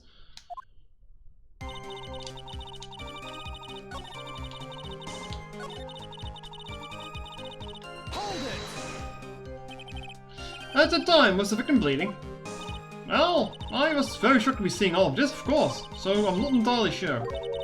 But I don't think I saw any blood, not then. I'm sure that you didn't. The weapon was acting as a plug in the wound. In any case, let's be clear on one very important point. Did you actually see the instant which the victim was stabbed? You have to cross-examine the statue, hey? Sure, why not? We've already cross-examined the parrot, so why not? Think carefully, this is very important. It's Iris we're talking about here. I'm thinking for I'm worth. No, when I looked over, the sword was already in Mystic Elise's body. Might not be conclusive, but... This testimony supports a theory. The victim was stabbed in her room and then dropped into the courtyard. What if she was just standing in the room, with like looking outside, and someone rushed her from behind with the sword and just like pushed her outside as well, like immediately like that? Makes sense, no? I think this proves this rather well, Miles Edgeworth. Hold it! So you're saying that you saw the victim's blood? That's right. Some of it has splattered onto Iris too. When the defendant was arrested, she was meditating in a room. And her blood-flecked clothing was neatly folded in the corner. What? The clothes are blood-flecked as well?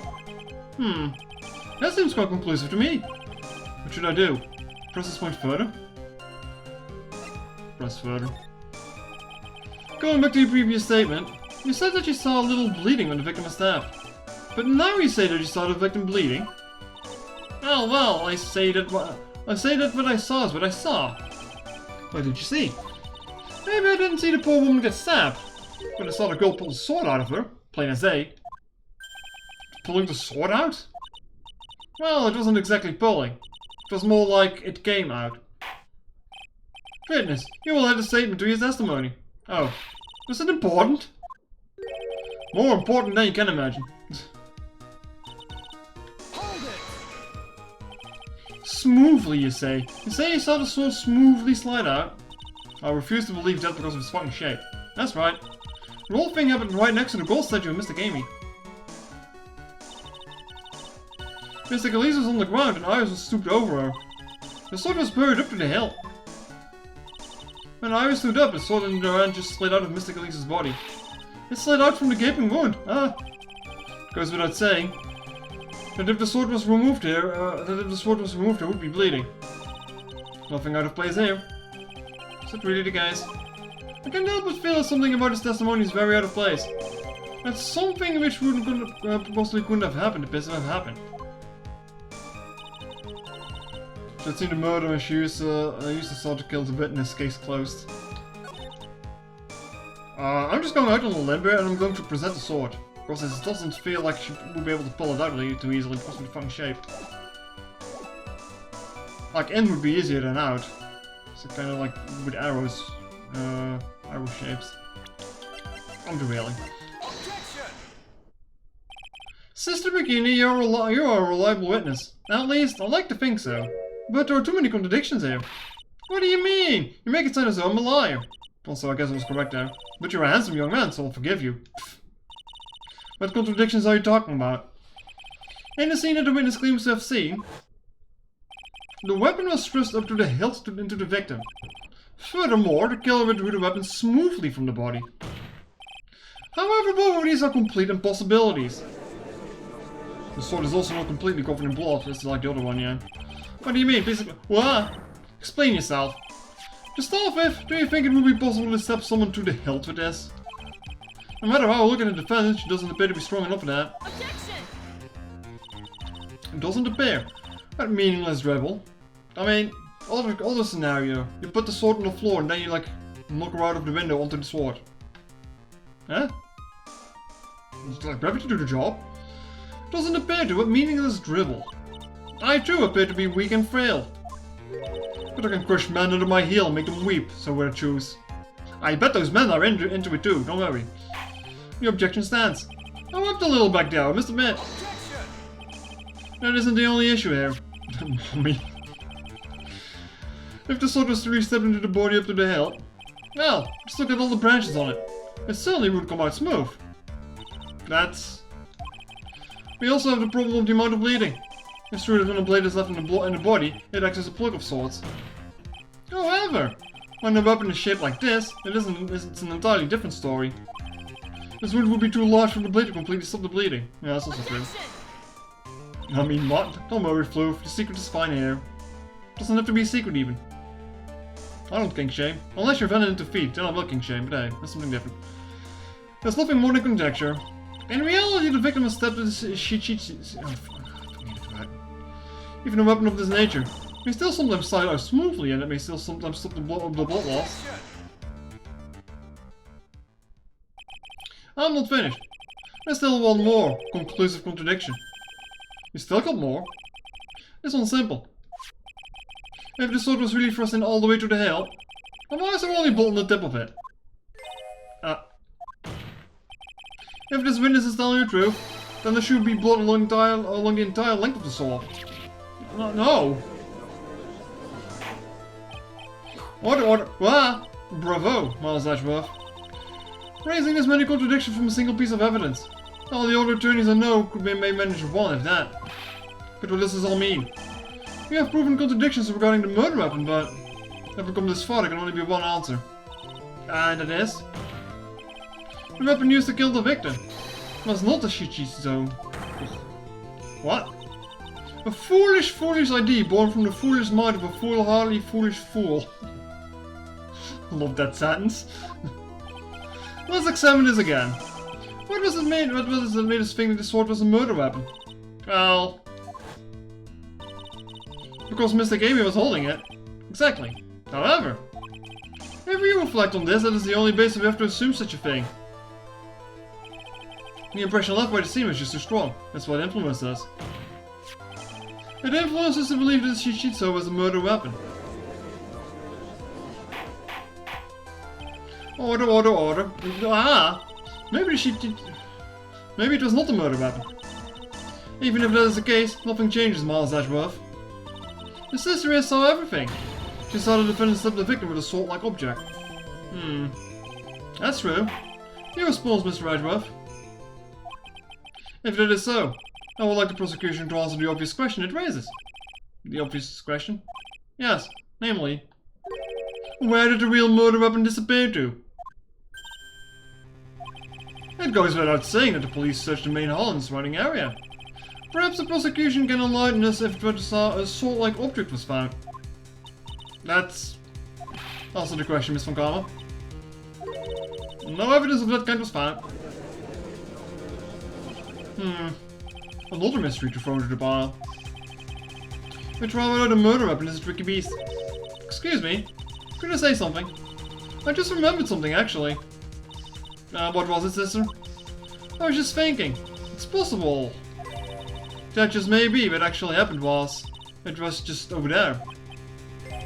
What exactly are you going on the boot here? The murder weapon, I mean. Maybe... I think I might know where the sword was disposed of. You what? Well then, we just got whipped. I think we need to hear the testimony from you one more time, sister. Impossible. What else? What else could this old woman have seen?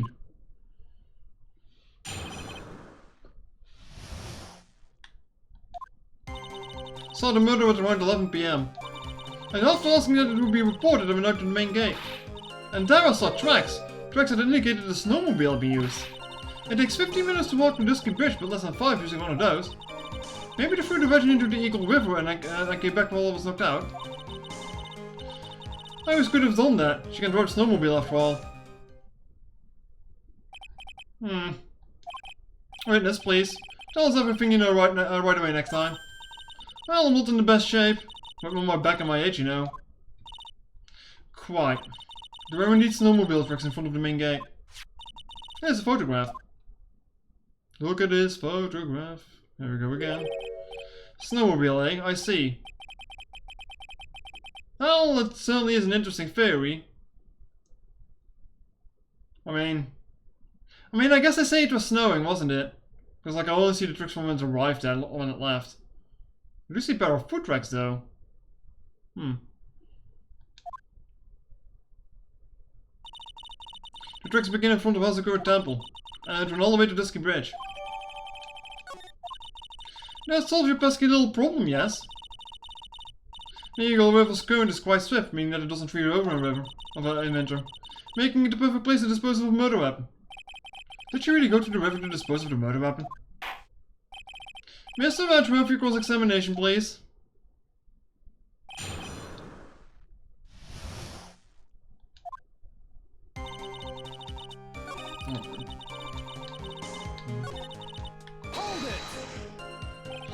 You were sure about the time?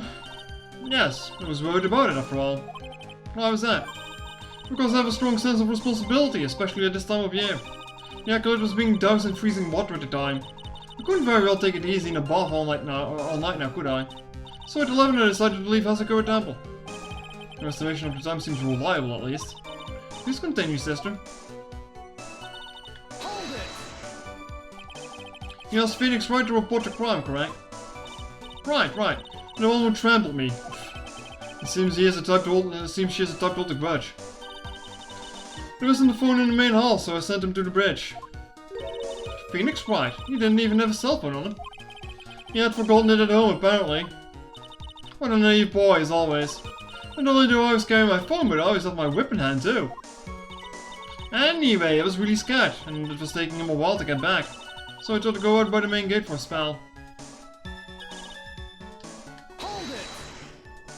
That will happen if you lose the case on purpose. I don't know.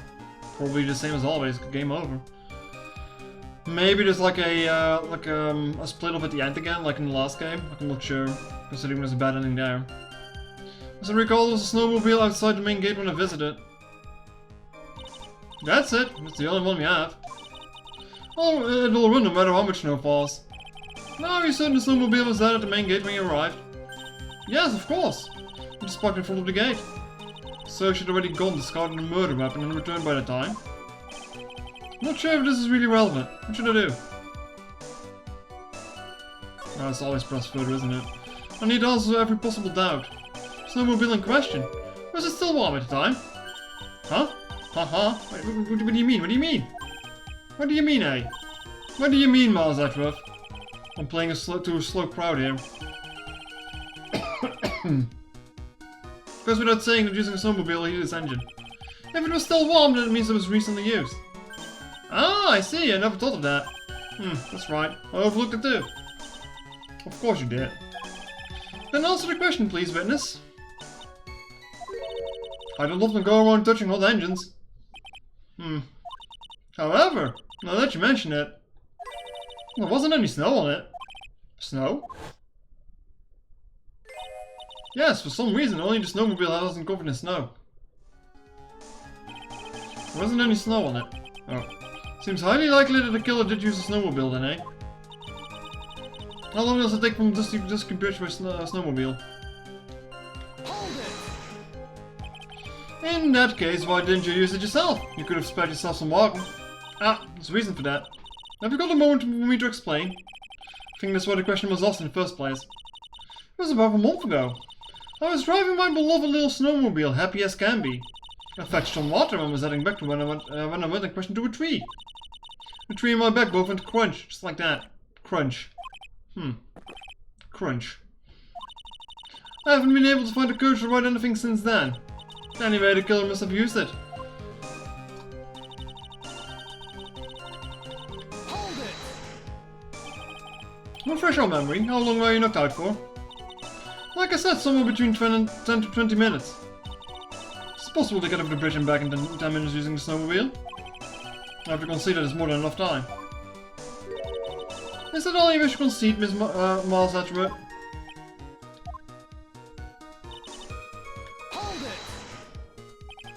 Well, that would have been possible, time-wise. One element remains out of place here. Oh? And what would this mystery element be? The killer's reasoning, Your Honor. Why did the killer do all of this? Why done it? Well, I go to the River Eagle to dispose of the murder weapon and those other matters.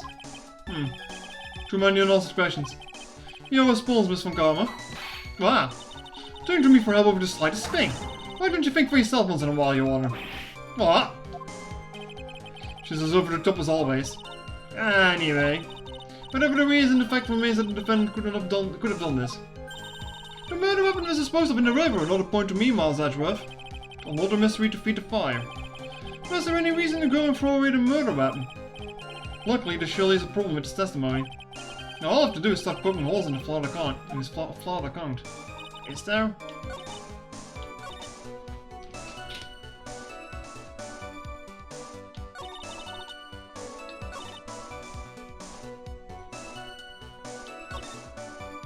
Oh.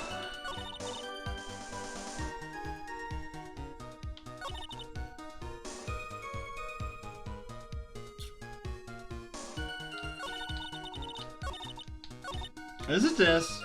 Is it what I said earlier?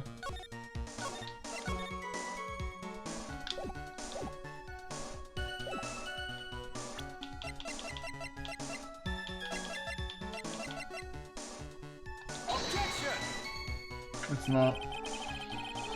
It is not. I thought it was clever for once.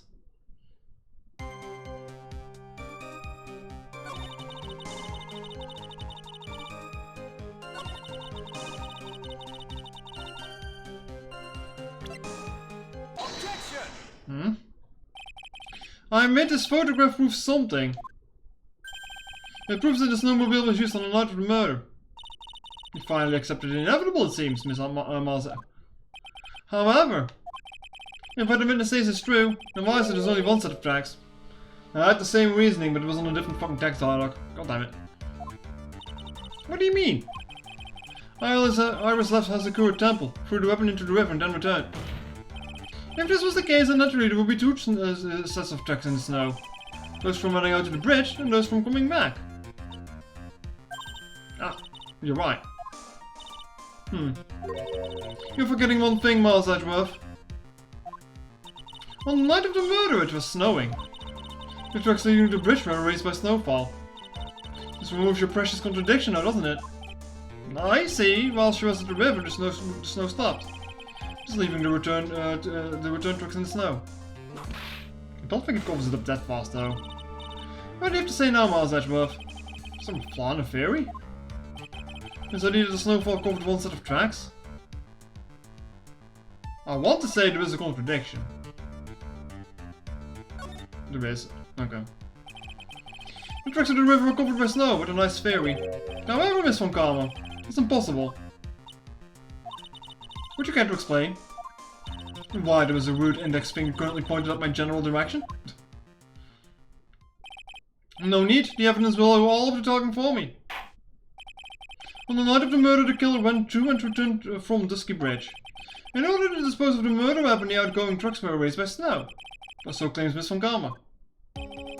Mr. Edgeworth, present your evidence to the contrary, eh? Evidence that the outgoing trucks were not covered by snow. Evidence that the outgoing trucks were not covered by snow. What?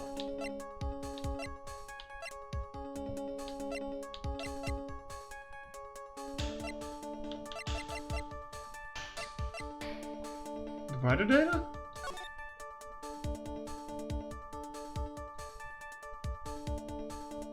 Oh yeah, but it was at 11. When she saw all of it, the snow would have been stopped already, yeah. Yeah, that much is true.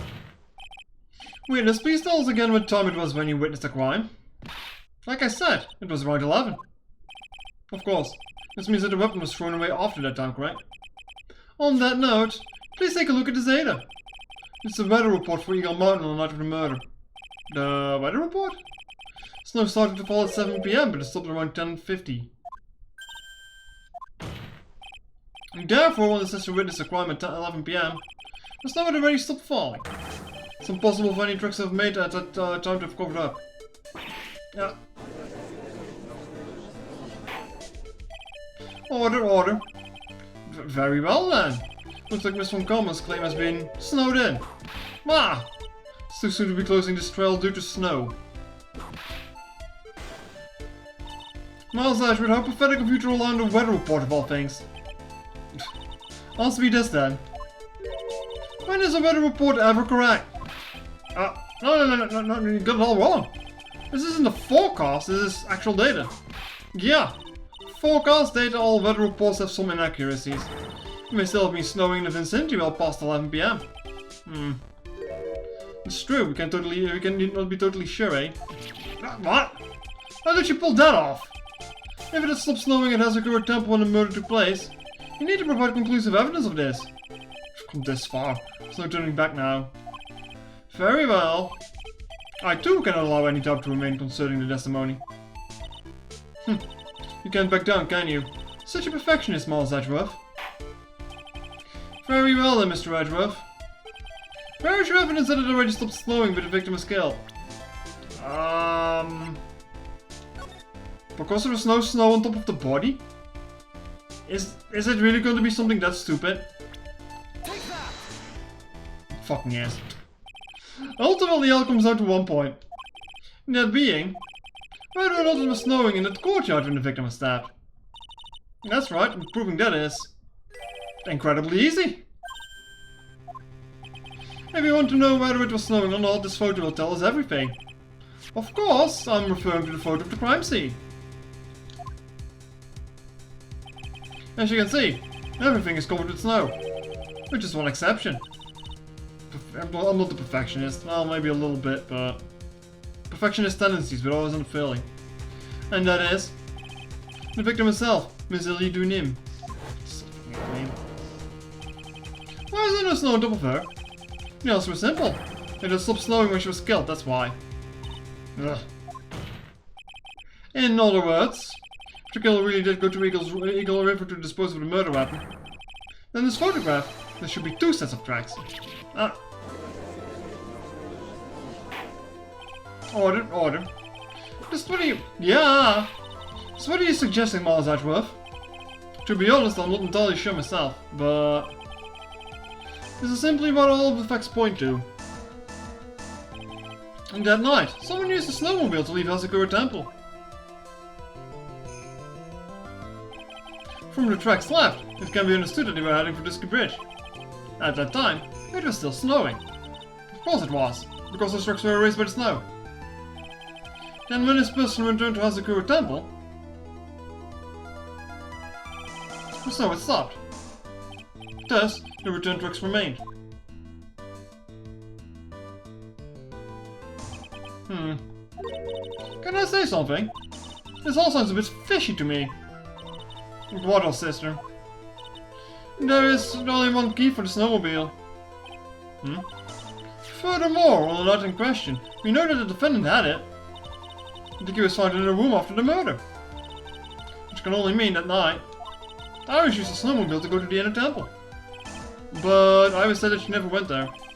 I should probably press on this point some more when I get the chance. Snowmobile can't cross the suspension bridge, so she must have left it on the Hazakura side of the bridge and crossed on foot. That sounds right. But with all this, what's all this when I left Iris and returned to Hazakura Temple?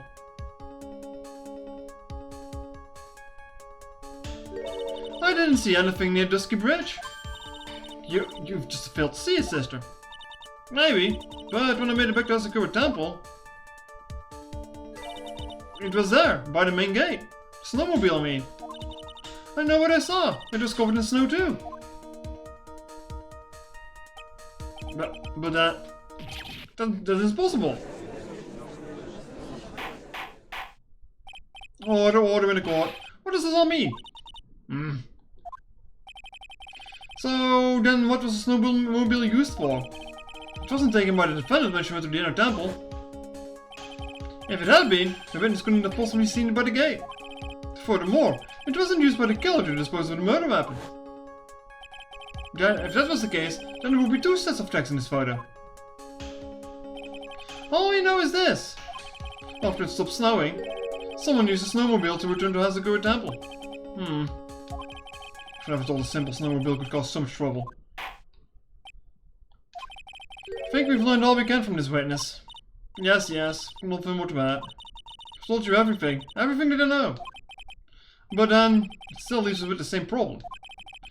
If there was someone, a witness who could testify to having seen the snowmobile. A witness, huh? Was there no one out walking perhaps near Dusky Bridge on that night? I don't think it's likely. It's cold enough to freeze your ears off. Only an idiot would go out wandering in that. We've got someone who perfectly fits that bill for you, don't worry. Unless it's something really important to do. That's a shame. Hold on. Something is coming to me. An idiot may have very well gone out wandering on a subarctic night. Your Honor. Actually, there might have just been one individual who may have been of help to us. Really? You know of someone that might have seen a snowmobile on the night during the murder? I don't know for sure if he saw it or not, but there are two things about him that do come to mind. Which are? First, that he saw something incredible on the night of the murder. Second, that he's an idiot. This individual that I'm thinking of went wandering around in the cold night. In other words, he is our kind of idiot. Mr. Edgeworth, who is this idiot you're talking about?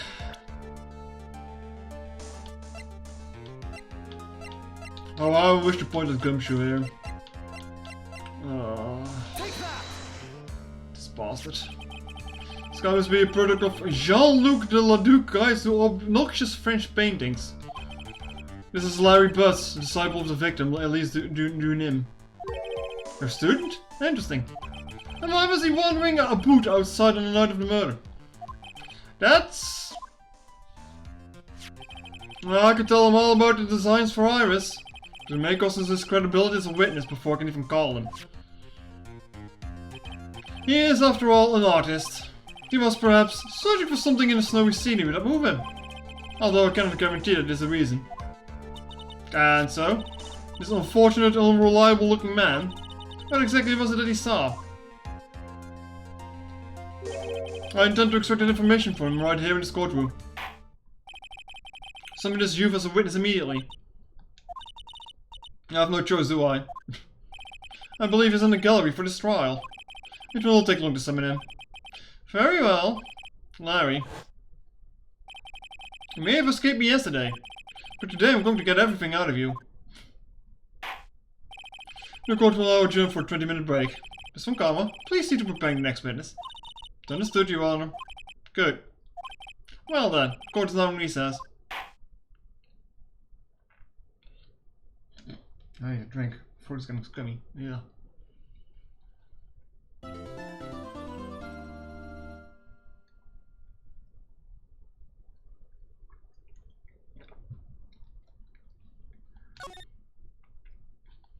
Throat is really slimy. Hello, Shiva. Did you just wake up from a nap? Silly cat. Let's hopefully the Larry affair doesn't take too long.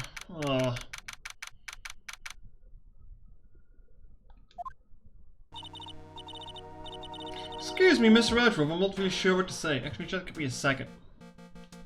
Give me a second.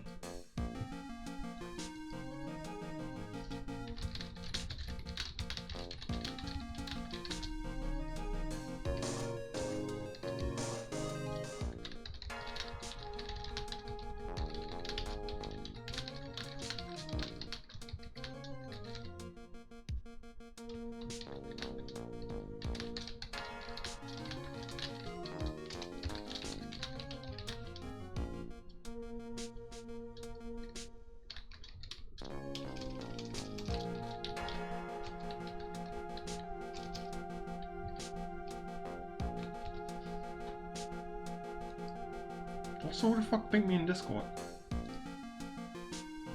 I see. Never mind. Excuse me, Mr. Edgeworth, I'm not really sure what to say. Iris, we only have 20 minutes. There are two things which I need to ask you before we reconvene. Alright, I'll help you any way I can. First, about that night, you really didn't go to the inner temple, correct? Last witness claims to have met and talked with you in a training hall. Either you or Sister Bikini is lying.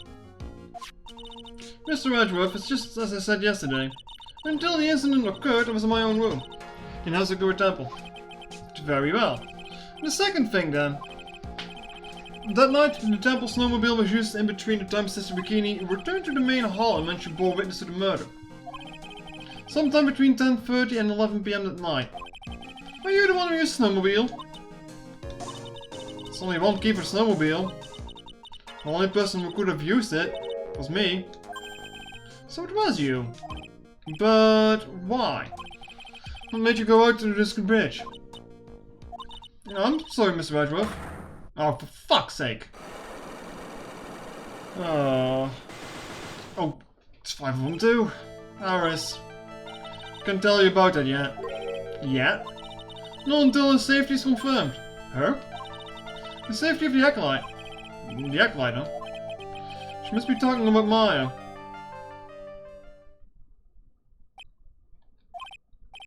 Aris, look me in the eye and tell me the truth. Did you kill Elise Dunim? No matter who or what may come, I could never take a life. As I thought, no psychologs. Very well. It's my job to get to the truth. You'll discover this for yourself soon enough. What if Maya's molder is possessing her or some shit?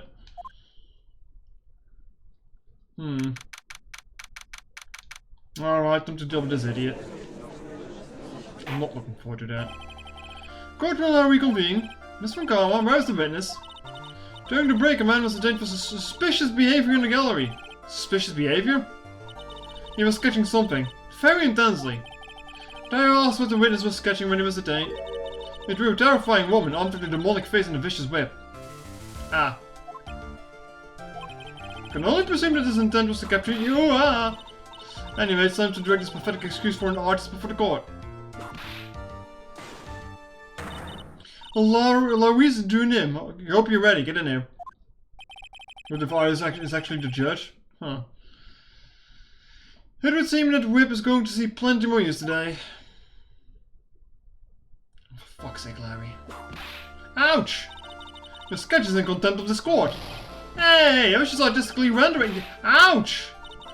You tried to run away from the bailiff who was trying to hand you a subpoena, correct? Look, I'm not with a fleshling artist, training out in the mountains. I'm only down here in the city because I ran out of green paint. Well, to use the technical term for the color, Viridian. Larry, this isn't an art program, is it? I know. I graduated junior high, okay? Look, art is all about working in the fields, isn't it? Working in the fields? I presume you wanted to say field work, I hope. That's it. Thanks, buddy. It's kind of sad that I was able to understand this mental train wreck of a sentence. I just happened to stop in here and found a wonderful new model. So see, I got nothing to do with this trial, at all. I expect all of your faces to be red when you realize this mistake, right, Rat?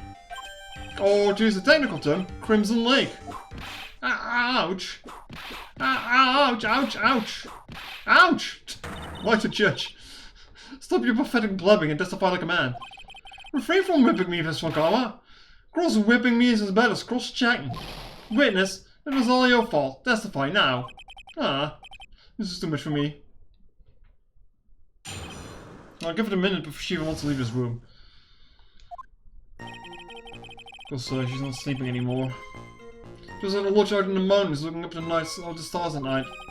I walked to the bridge a number of times, but I didn't see a snowmobile. I didn't see anyone on the bridge at night either. The girl I was waiting for didn't show up. My teacher died on me. I'm all alone now. Aren't I, Edgy? Witness, please refrain from talking directly to the lawyers during your testimony. I'm just a nobody. Nothing but a small worthless man, aren't I? And why wasn't I asked for my name and occupation or anything else?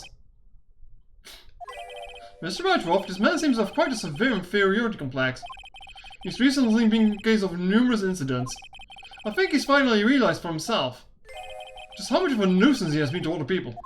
Yeah, that's right. I'm behind everything, every case. Watch out, okay? Just touching me will make you eternally unhappy. Well then, let us proceed with the cross-examination with no touching, thank you. We can delve into all the details in a later time.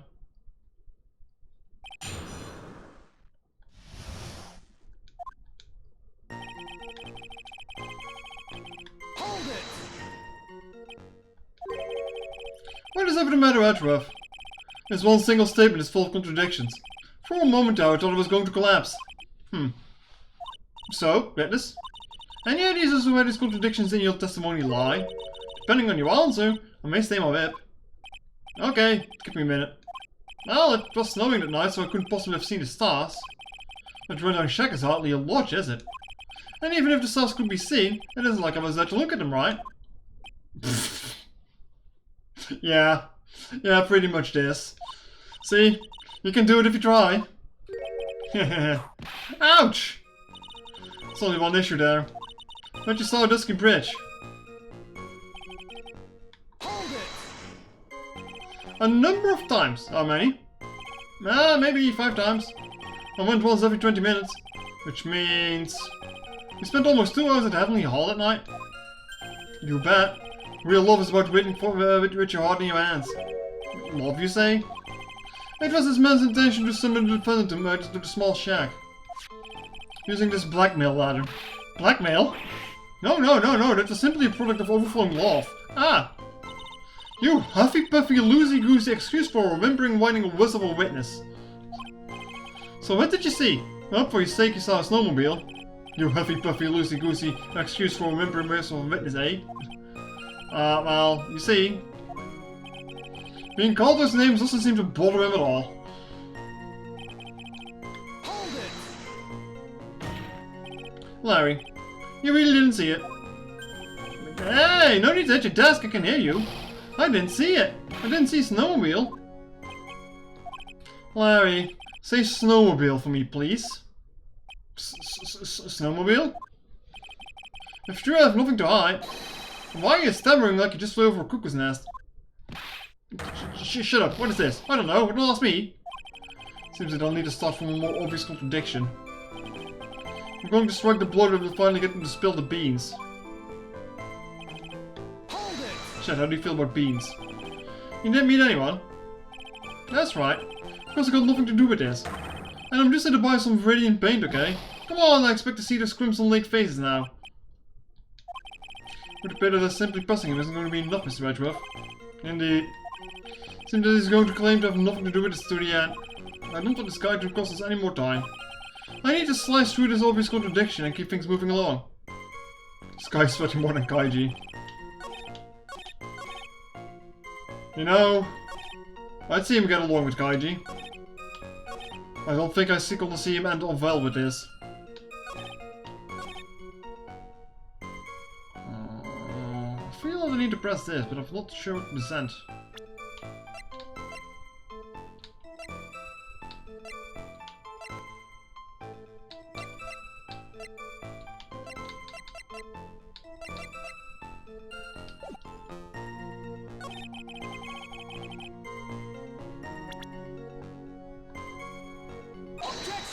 Saw Phoenix? No, I guess he did.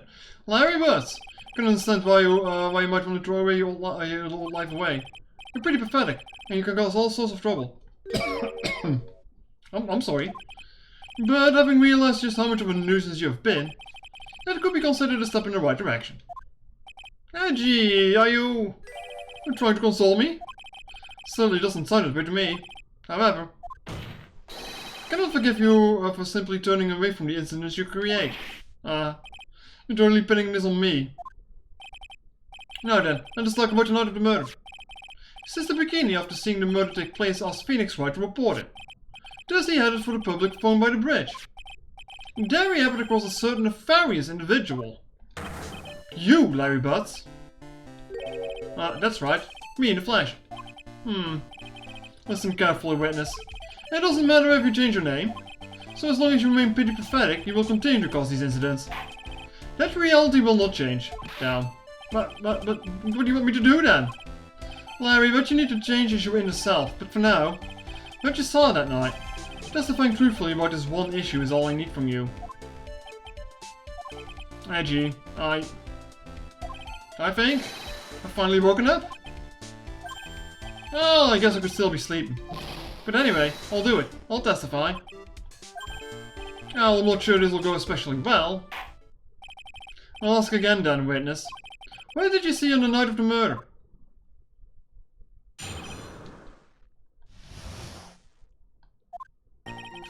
I went to the shack around 9, so it would have been about 10:30 PM. was lying under my bedding when a white flash almost blinded me. I looked out of the window and this bridge was on fire. There was still some thunder, but I went right away to check it out. That's when I ran into Nick.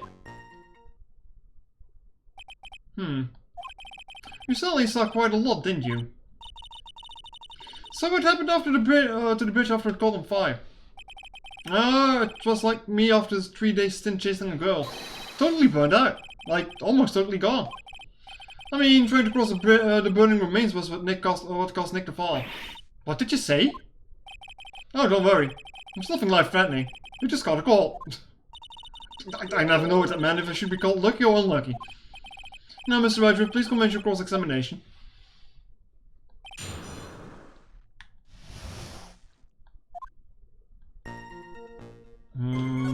Let's see if we can... Are there windows in the thing? That's when I went from there. Still some thunder.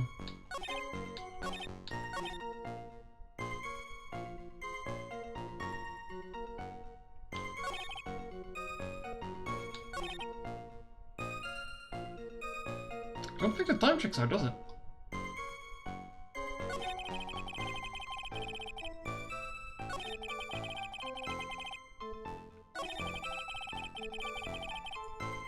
Hold it! You said right away, but exactly how long after the strike was that? The lightning fell and then the bridge caught on fire. Maybe around 5 minutes. I mean, I suddenly thought I could have checked this out. How far was the small shack you were in front? You were in from the bridge? Hold on, Mal. It's pretty much stopped snowing. I guess about 5-minute walk. And how did this bridge look to you when you got there? Like I had recovered a piece of my childhood. I mean, not even a bonfire kids make. Not even a bonfires kids make during school camping trips can compare. Well, should I press him a little bit more for my info? Why didn't you call anyone? Larry, let me ask you one thing. What is it, Edgy? What is it with a serious face? Why didn't you call anyone? Huh? What do you mean? Normally when faced with a towering inferno, one would try to tell someone. There's a public phone right by Dusky Bridge, correct? Oh, of course I thought of doing that. So then, let's say why you didn't. Huh? Yeah, okay. My reason. It isn't that I tried to tell anyone, I just didn't have the time to, okay?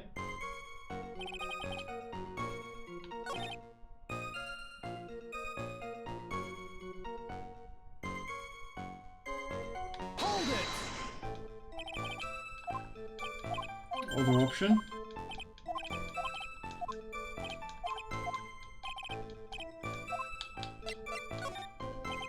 So you suddenly thought to check out the bridge.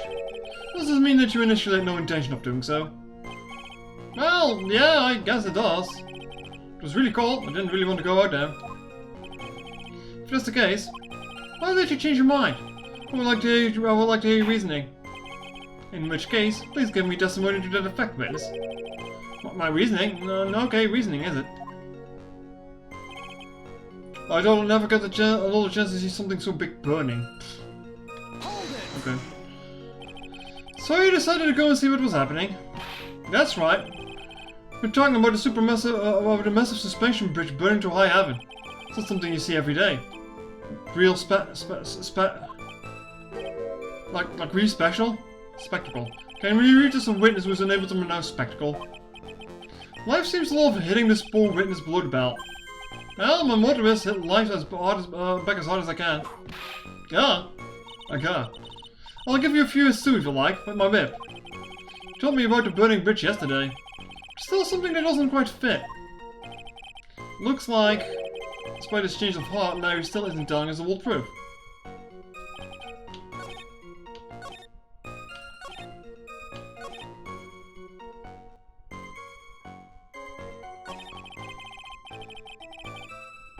Hold it! You said right away, but exactly how long after the strike was that? Lightning fell on a bridge caught on fire, maybe around 5 minutes. I mean, I suddenly thought I could check this out. How far is a small shack you went from the bridge? It's about 5 minutes walk. We got there. Why are we pressing this again? Not right now? Don't think we can expect any more relevant information. Probably best to turn on all the leads. Witness, please continue testimony. Huh? Why would you lead me to that? Hold it! Huh? But we exhausted all the story options there. What do you mean?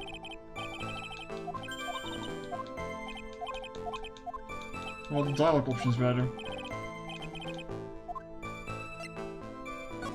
This again?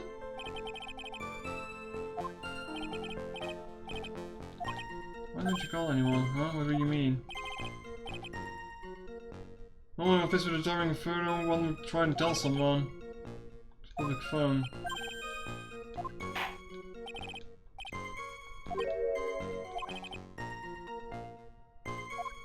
Doesn't have any time?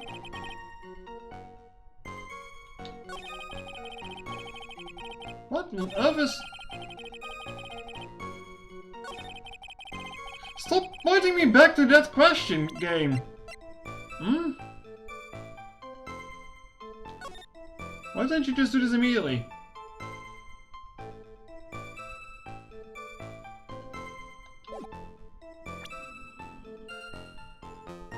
Okay, sure. Just kinda confused now, chat, don't worry. Your very existence being a contradiction. I'm not sure if we can grasp this or not. Hey, what the hey, Haji? You make it sound like I'm some sort of alien. But your testimony is conclusively contradictionary. The problem here is time. I've never been the best timekeeper, you know. 3 minutes after Billy leaves on foot, you follow him on your bicycle. How long does it take for you to catch up with him? Terrible it does. This is much more simple. You saw the lightning strike Dusky Bridge, and immediately went to see what had happened. Is that correct? Yeah, well, I wasted about 5 minutes first, but more or less. I have the weather data from the night of the murder here. According to this, the lightning fell at 10:45 p.m. You say it takes less than 5 minutes from the shack to Dusky Bridge. Meaning you probably got there around 11 p.m. That all sounds about right, I guess? And then Nick showed up and did his falling act. That's impossible. What do you mean? 10 p.m. is when the murder occurred at Sakura Temple. It does. Wright was still there, in the courtyard. That's what I was thinking, when we went this way. There's no way that Larry could have encountered him at Dusky Bridge at the time. Excuse me? I have an objection. You do? Actually, how many times do I have to say this? I'm not Larry. I'm Larry's Yeah. It has not been proven that the murder occurred at 11 p.m. The sister only said around 11. In which case, it could have been earlier than that. Watch your footing there, Miss Francisca from Karma. The slope pad is slippery. But for there's still no way that Wright could have been at the Dusky Bridge at 11 p.m. And why not? It's clearly written on the weather data report. It took around 30 minutes for the bridge to burn out. Therefore, the bridge must have been burning until at least 11:15 p.m. Which means what exactly? Wright did not see the bridge while it was being consumed by the flames that night. In fact, he did not arrive on the scene until the flames had died down. Larry, you arrived at the bridge at 11 p.m. But Wright did not make it until at least 11:15. I suggest you stop hiding things and just tell us the whole truth. Now then, what happened during this missing 15 minutes? I feel like I just got brutally woken up by a toilet splashback. I guess I was still sleeping after all. Something else that you said that I missed. Oh. So it was a missing 15 minutes prior to meeting Phoenix Wright. I hardly see that as much of a problem. Yeah, not much of a problem at all. Really? The bridge is burning before your eyes and there was a phone right next to it. Why then did you not report the accident? Yes, witness. Why didn't you? You were there simply to watch the bridge burn. And therein lies the problem. For even after the bridge had burned out, he was still there. Staring into space, this witness didn't even attempt to fulfill his civic duty. That's what it sounds like. But this is Larry we're talking about, and even he's incapable of being so stupid. Which means there has to be a reason for his inaction. Gee. I think it is about time I got serious with you, dude. Just as I thought you've been playing us all this time. Listen, I'm going to tell you everything. Are you sure you want to hear it all? Yes. May I really say this time? Everything. Yeah. Then say it. Very well, I have a terrible bad feeling about this, however. Let's have the witness finally give us a full truth. Now, for this 15-minute gap, what are you doing, witness? Chet, I want to strangle Larry. I want to strangle Larry. Just like look at his face. I'm doing him, I'm no artist. What do you think I was doing? Sketching in front of the bridge. I was whipped into a frenzy of art. By shock and awe that I was feeling, I transferred all directly to the page. Before I realized that the flames had gone out and then he came rolling up. Suppose an artist can be strange folk. That's right, I'm willing to sacrifice everything in order to draw the perfect sketch. Including the truth from the sound of it. Mr. Redruff, has this removed the last of your doubts? Not at all, Your Honor. One very large doubt still remains. And what would that be? This is a surprisingly believable story, especially considering the source. So why did he think he needed to hide it from us until now? I intend to drag the reason out of him. Huh. Haha. You'll regret this, Edgy. He deserves every whip. And then some. And then some.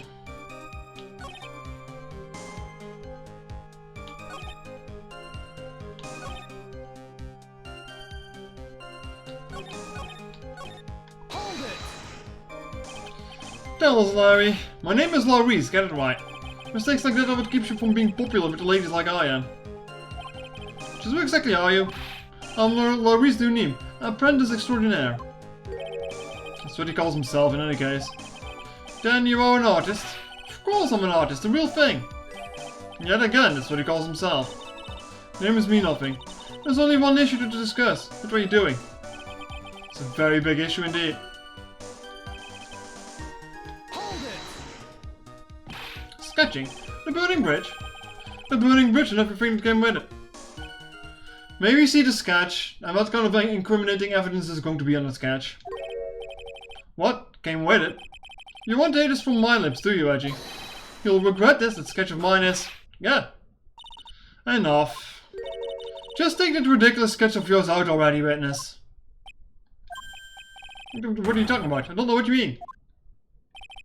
Well, that doesn't indeed appear to be the fastest solution. I'll leave it to you, Miss Redruff. What should I do? I've got a terrible feeling about the instant the sketch is revealed. The entire world may be changed when it is depicted there. Look at the sketch. Larry, I wonder if you could show us the sketch, please. It's gonna be horrible, isn't it? Well, even I couldn't have imagined it turned out like this. Imagined what? That Laurice Dunim's debut would take place here, today, like this. Ouch! Show it, now! Okay. But steel yourselves. This is the world of Laurice Dunim. Okay. Ladies on fire, sure.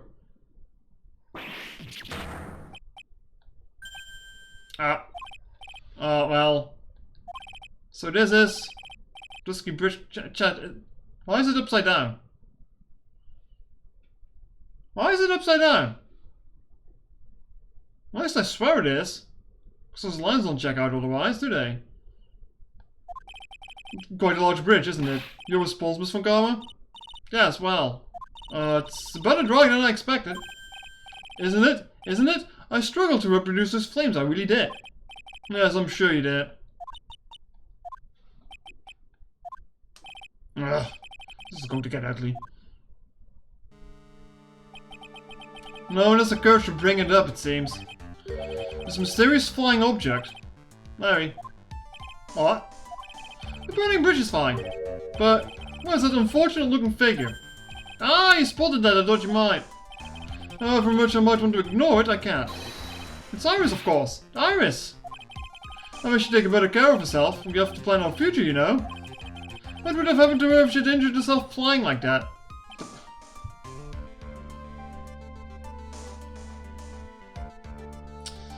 Oh, gentleman pain. Larry, please. Answer this next question honestly. Okay. Are you really claiming to have seen this? Are you claiming to have seen a silhouette of the defendant flying over a bridge that was engulfed in flames? Yep, that's what I saw. I said I wanted to strangle him. I think he's getting off too light. I think I want to tie him to a chair. Put a fire under the chair. Make his balls burn off first. And then I'll strangle him. A little bit of CBT going on here. That's why I drew it. I'm an artist, a real artist. Are you high? Nicole, she's really high up in this picture.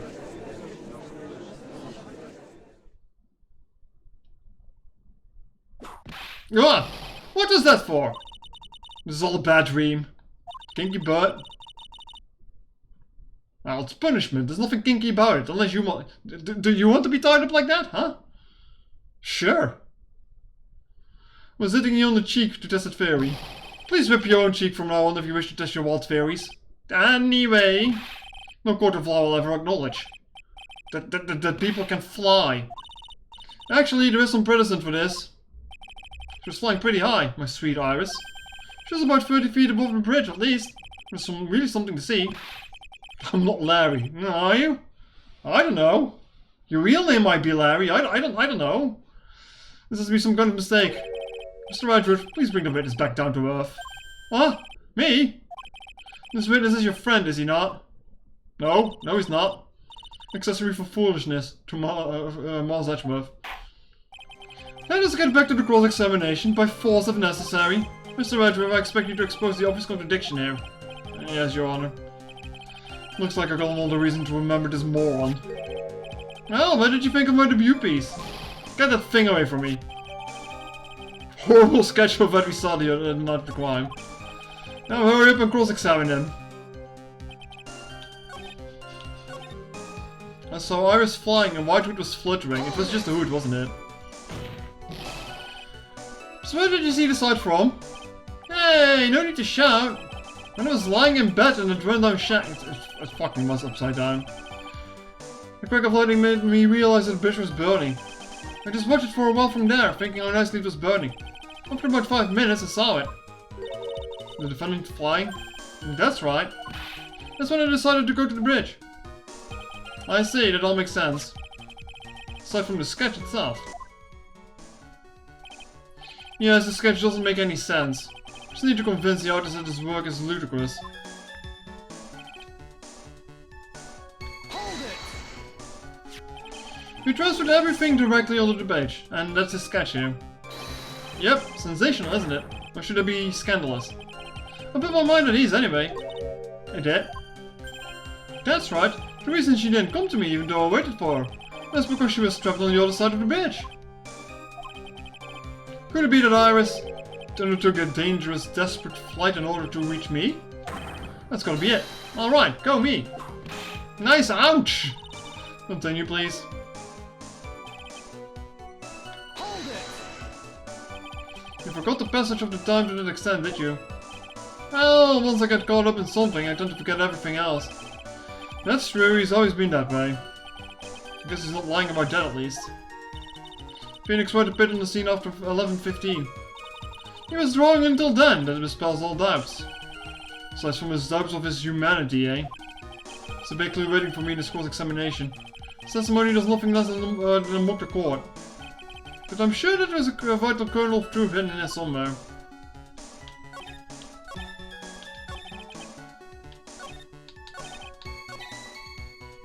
Just gonna press this. You just want me to show the painting? Oh, the hood. That's the other thing I was thinking of. Larry, what did you really see that night? Not that I particularly care. In your position, that's just being irresponsible. I drew exactly what I saw. I'll give you a whole dollar that is the truth. If that's truly the case, then there's one thing I can say for certain. What might that be? That the person who flew over the bridge could not have been the defendant Iris. What do you mean? I don't understand. Well, a foolhardy folly of a foolish statement by an equally foolishly foolhardy fool. Now, how exactly can you make this claim? Tell us, Larry. According to this picture, the individual you saw was wearing a hood, correct? Of course she was. That rundown shack is quite away from the bridge. The hood is what told me that this floating angel is my Iris.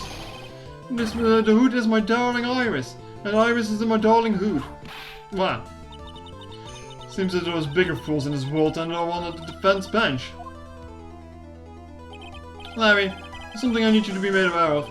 On the night of the murder, Iris wasn't wearing a hood.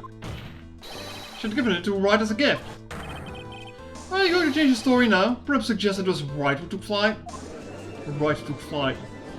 Sounds good, actually. What are you talking about? I think you understand what I mean just fine. Why? Why didn't Nick have Iris' hood? What? Angie, what's going on with Iris and Nick? Why, you Nick, you dog!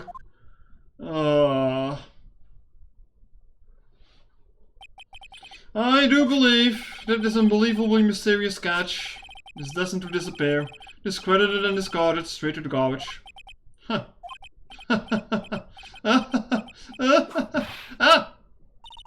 What is it now, witness? Feels like I've been waiting 25 years for this very day to come. Yeah, gee, today's the day I get to completely stupefy you. What? What is the meaning of your outburst, witness? I hate to have to do this, but I have some definitive evidence. Definitive? Evidence? Iris did indeed come flying over the burning bridge. And I, Laurice Dunim, shall prove it. I thought it wants to say provided, so I was assume that. Oops. When something smells. Yeah. You better stay away from the burning bridge before it's fast ignite the entire bridge. And even make him catch fire. I didn't expect to ask this again. But you shall be needing your testimony once again. Tell us anything you know concerning the defendant as depicted in the sketch. And show us your evidence that this nightmare is actually a reality. Okay, hope you're ready, Edgy. Because I'm going to feed you a whopping serving of pain. You've been serving us a whopping serving of pain this whole time, trust me. Poor Edgeworth.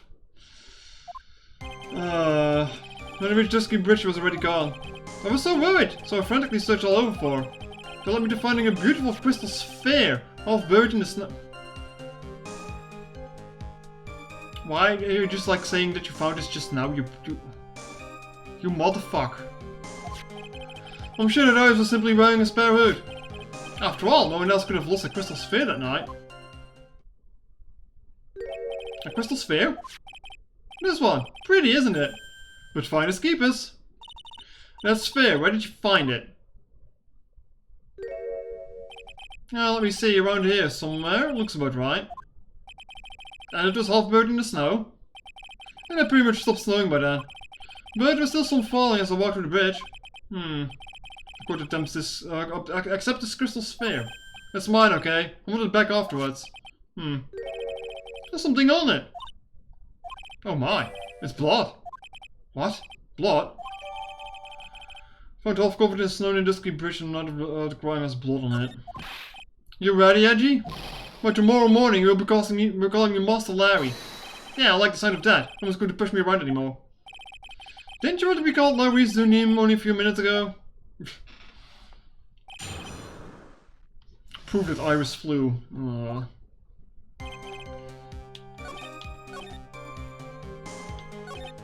I'm sure that Iris was simply sparing a spare her. Chat, in the concern of time and my voice, I'm just going to go to the story option here instead of pressing everything.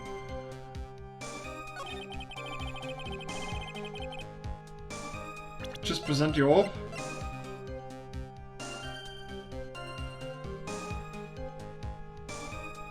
I heard. Some of the staff? Larry, that night there was someone who lost a crystal sphere. She lost it? There was? Who? What was the stupid idiot? Miss Ellie Dunim, the mentor to a stupid idiot. The victim? Did she? We have a photo of her here. Oh, right. Oh, okay, I wasn't thinking about that. And on the end of the staff you see a familiar looking crystal sphere. Hey! That's my photograph, give it back! Ouch! A crystal sphere like that is quite easy to find. I have one just like it on my brooch. No you don't, that's blue! It's not a sphere. They look nothing alike, yeah, exactly. In any case, please take a look at this. This is the victim's stuff, under the scene of the crime. The crystal sphere. It's gone. What? What? What? What? Just what does this mean? If anyone jumped or flew across the bridge that night, it certainly wasn't Iris, after all. She was not wearing a hood. More importantly, the crystal spheres found at the landing site was not hers either. That means the one who flew and dropped the sphere was the victim, Miss Elise Dunim. Objection! A fool alongside another fool on the fool's errand to reach a foolish conclusion. First of all, this sketch, which I prefer to call a scribble, is ridiculous.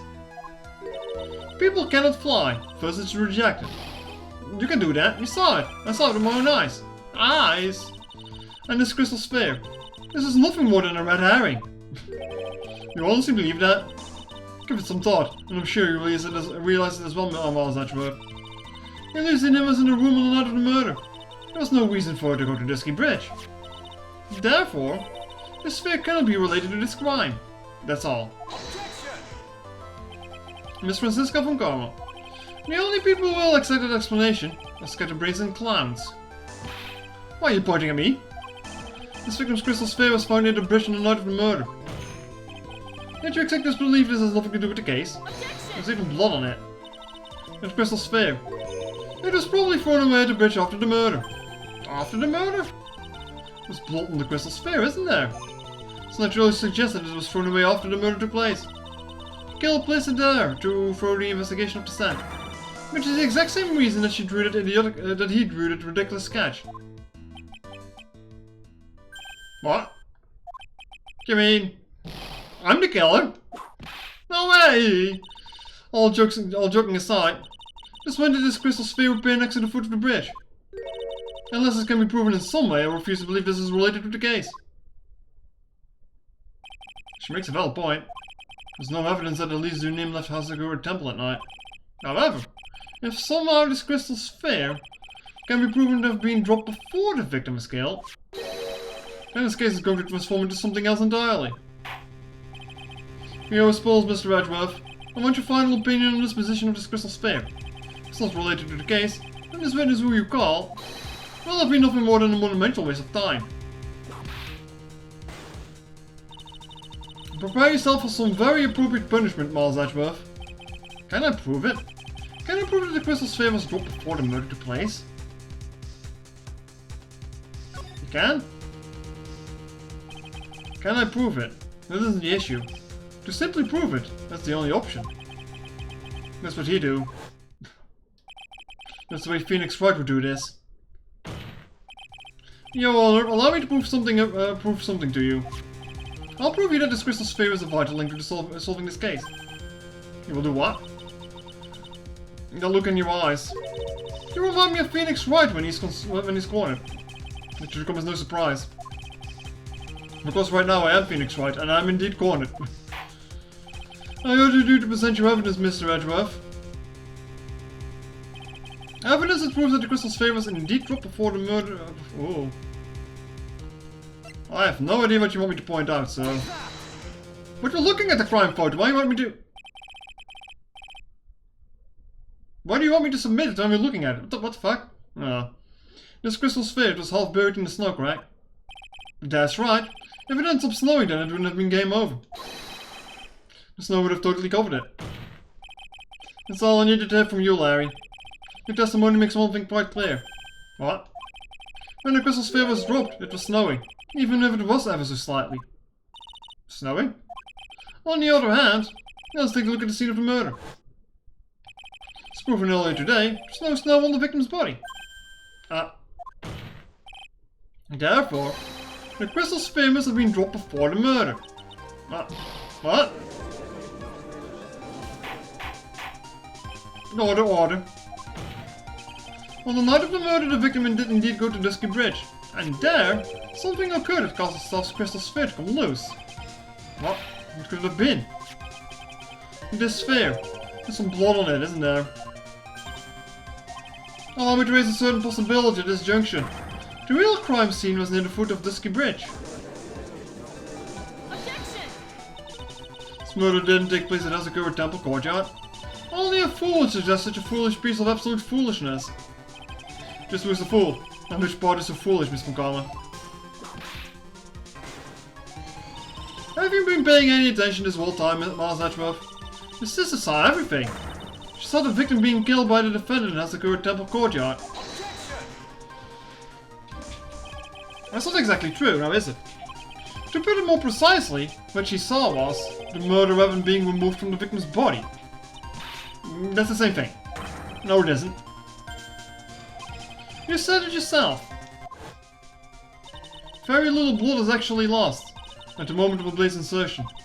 If we're to talk about when the most blood will be lost from a body, that would be when the blade is removed. If the statement is the truth, then the dusky bridge could have easily been the scene of the murder. The murder weapon was not removed, thus there was no bleeding. You're forgetting one vital thing, Miles Edgeworth. Elise Unima's body was found in Hazakura Temple. On foot it takes 15 minutes to travel from Dusky Bridge to Hazakura Temple.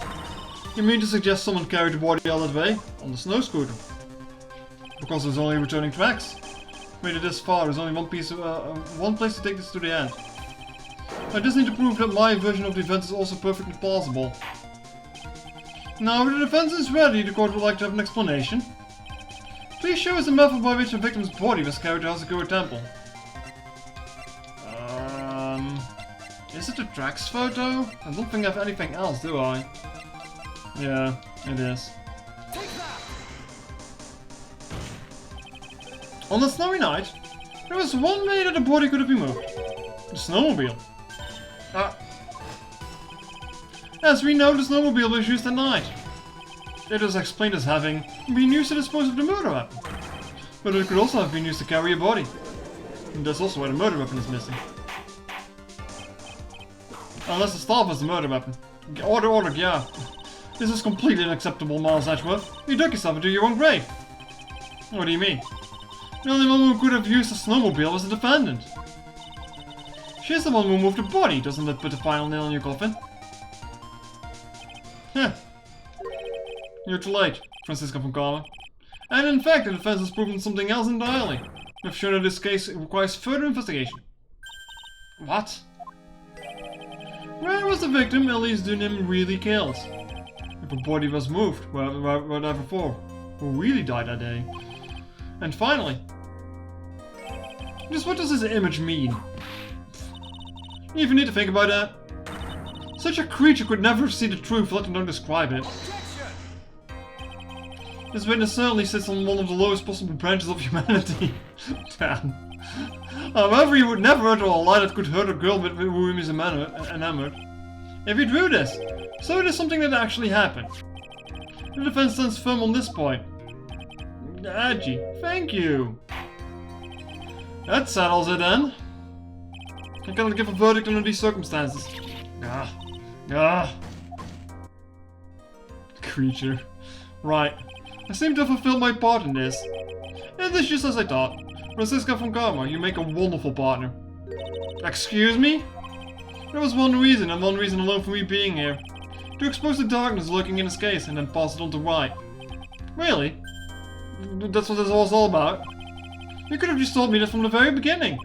Then I wouldn't have it Francie whipping me. Die ouch! Miles Edgeworth, I don't care about what you were here to do. This was my chance to finally grind you to my heel. A shame that your chance seems to have slipped by you. What a shit. Ow! Francie! This is all your fault. Such a terrible witness. You are an affront to all the legal system stands for. Oh, I demand satisfaction. Oh, well, he's actually fucking dead. Oh no. I can't believe that the witness testimony relates to the actual event. However, there has to be some sort of answer for the question it raises. Have his words here today been true or lies? Next time we gather in the courtroom, those are the matters that shall be addressed. I'm counting on thorough investigation by both the defense and the prosecution. And to this, the rest is up to you, right? Court is now adjourned. Alright, just in time, just before 8. Yeah, that went on 1.5 hours longer than I would have planned, I guess, huh? Somehow at a certain point my throat just kind of stopped being painful and just kind of rolled over. Or rolled through, weirdly enough. Now I do feel I should stop talking for the rest of the day, so No, no. No, what do you mean Hobby Clinic? No, no, I don't want to see that fucking freak of a doctor again. No. No. Well, this does confirm that he was reading it in the hospital now. Oh, I can't skip this? Oh, darn it. We're just gonna skip through this. Oh. I'm not gonna be able to open the menu for a while here, am I? Hold on. I will recover, yeah. Let me just skip through this real quick so I can stop and I'll read this all out tomorrow. There we go. Should have just stopped on that first screen actually when it said Hobby Clinic. Instead of pressing to continue. Anyway, chat. Just covering embarrassment while whipping him. Or frustrations. Anyway, chat, that's gonna be it for today. Went a bit longer with this than I expected, but also started a little later than I was planning to, so a bit of a weird time window here. But alright. I thank you all for watching, and I'll catch you all tomorrow for the conclusion of this game and this trilogy in general. So, well, at least I hope so, unless it turns out to be really, really long, but hey. But alright, thank you for watching, take care, and I'll see you next time. Bye!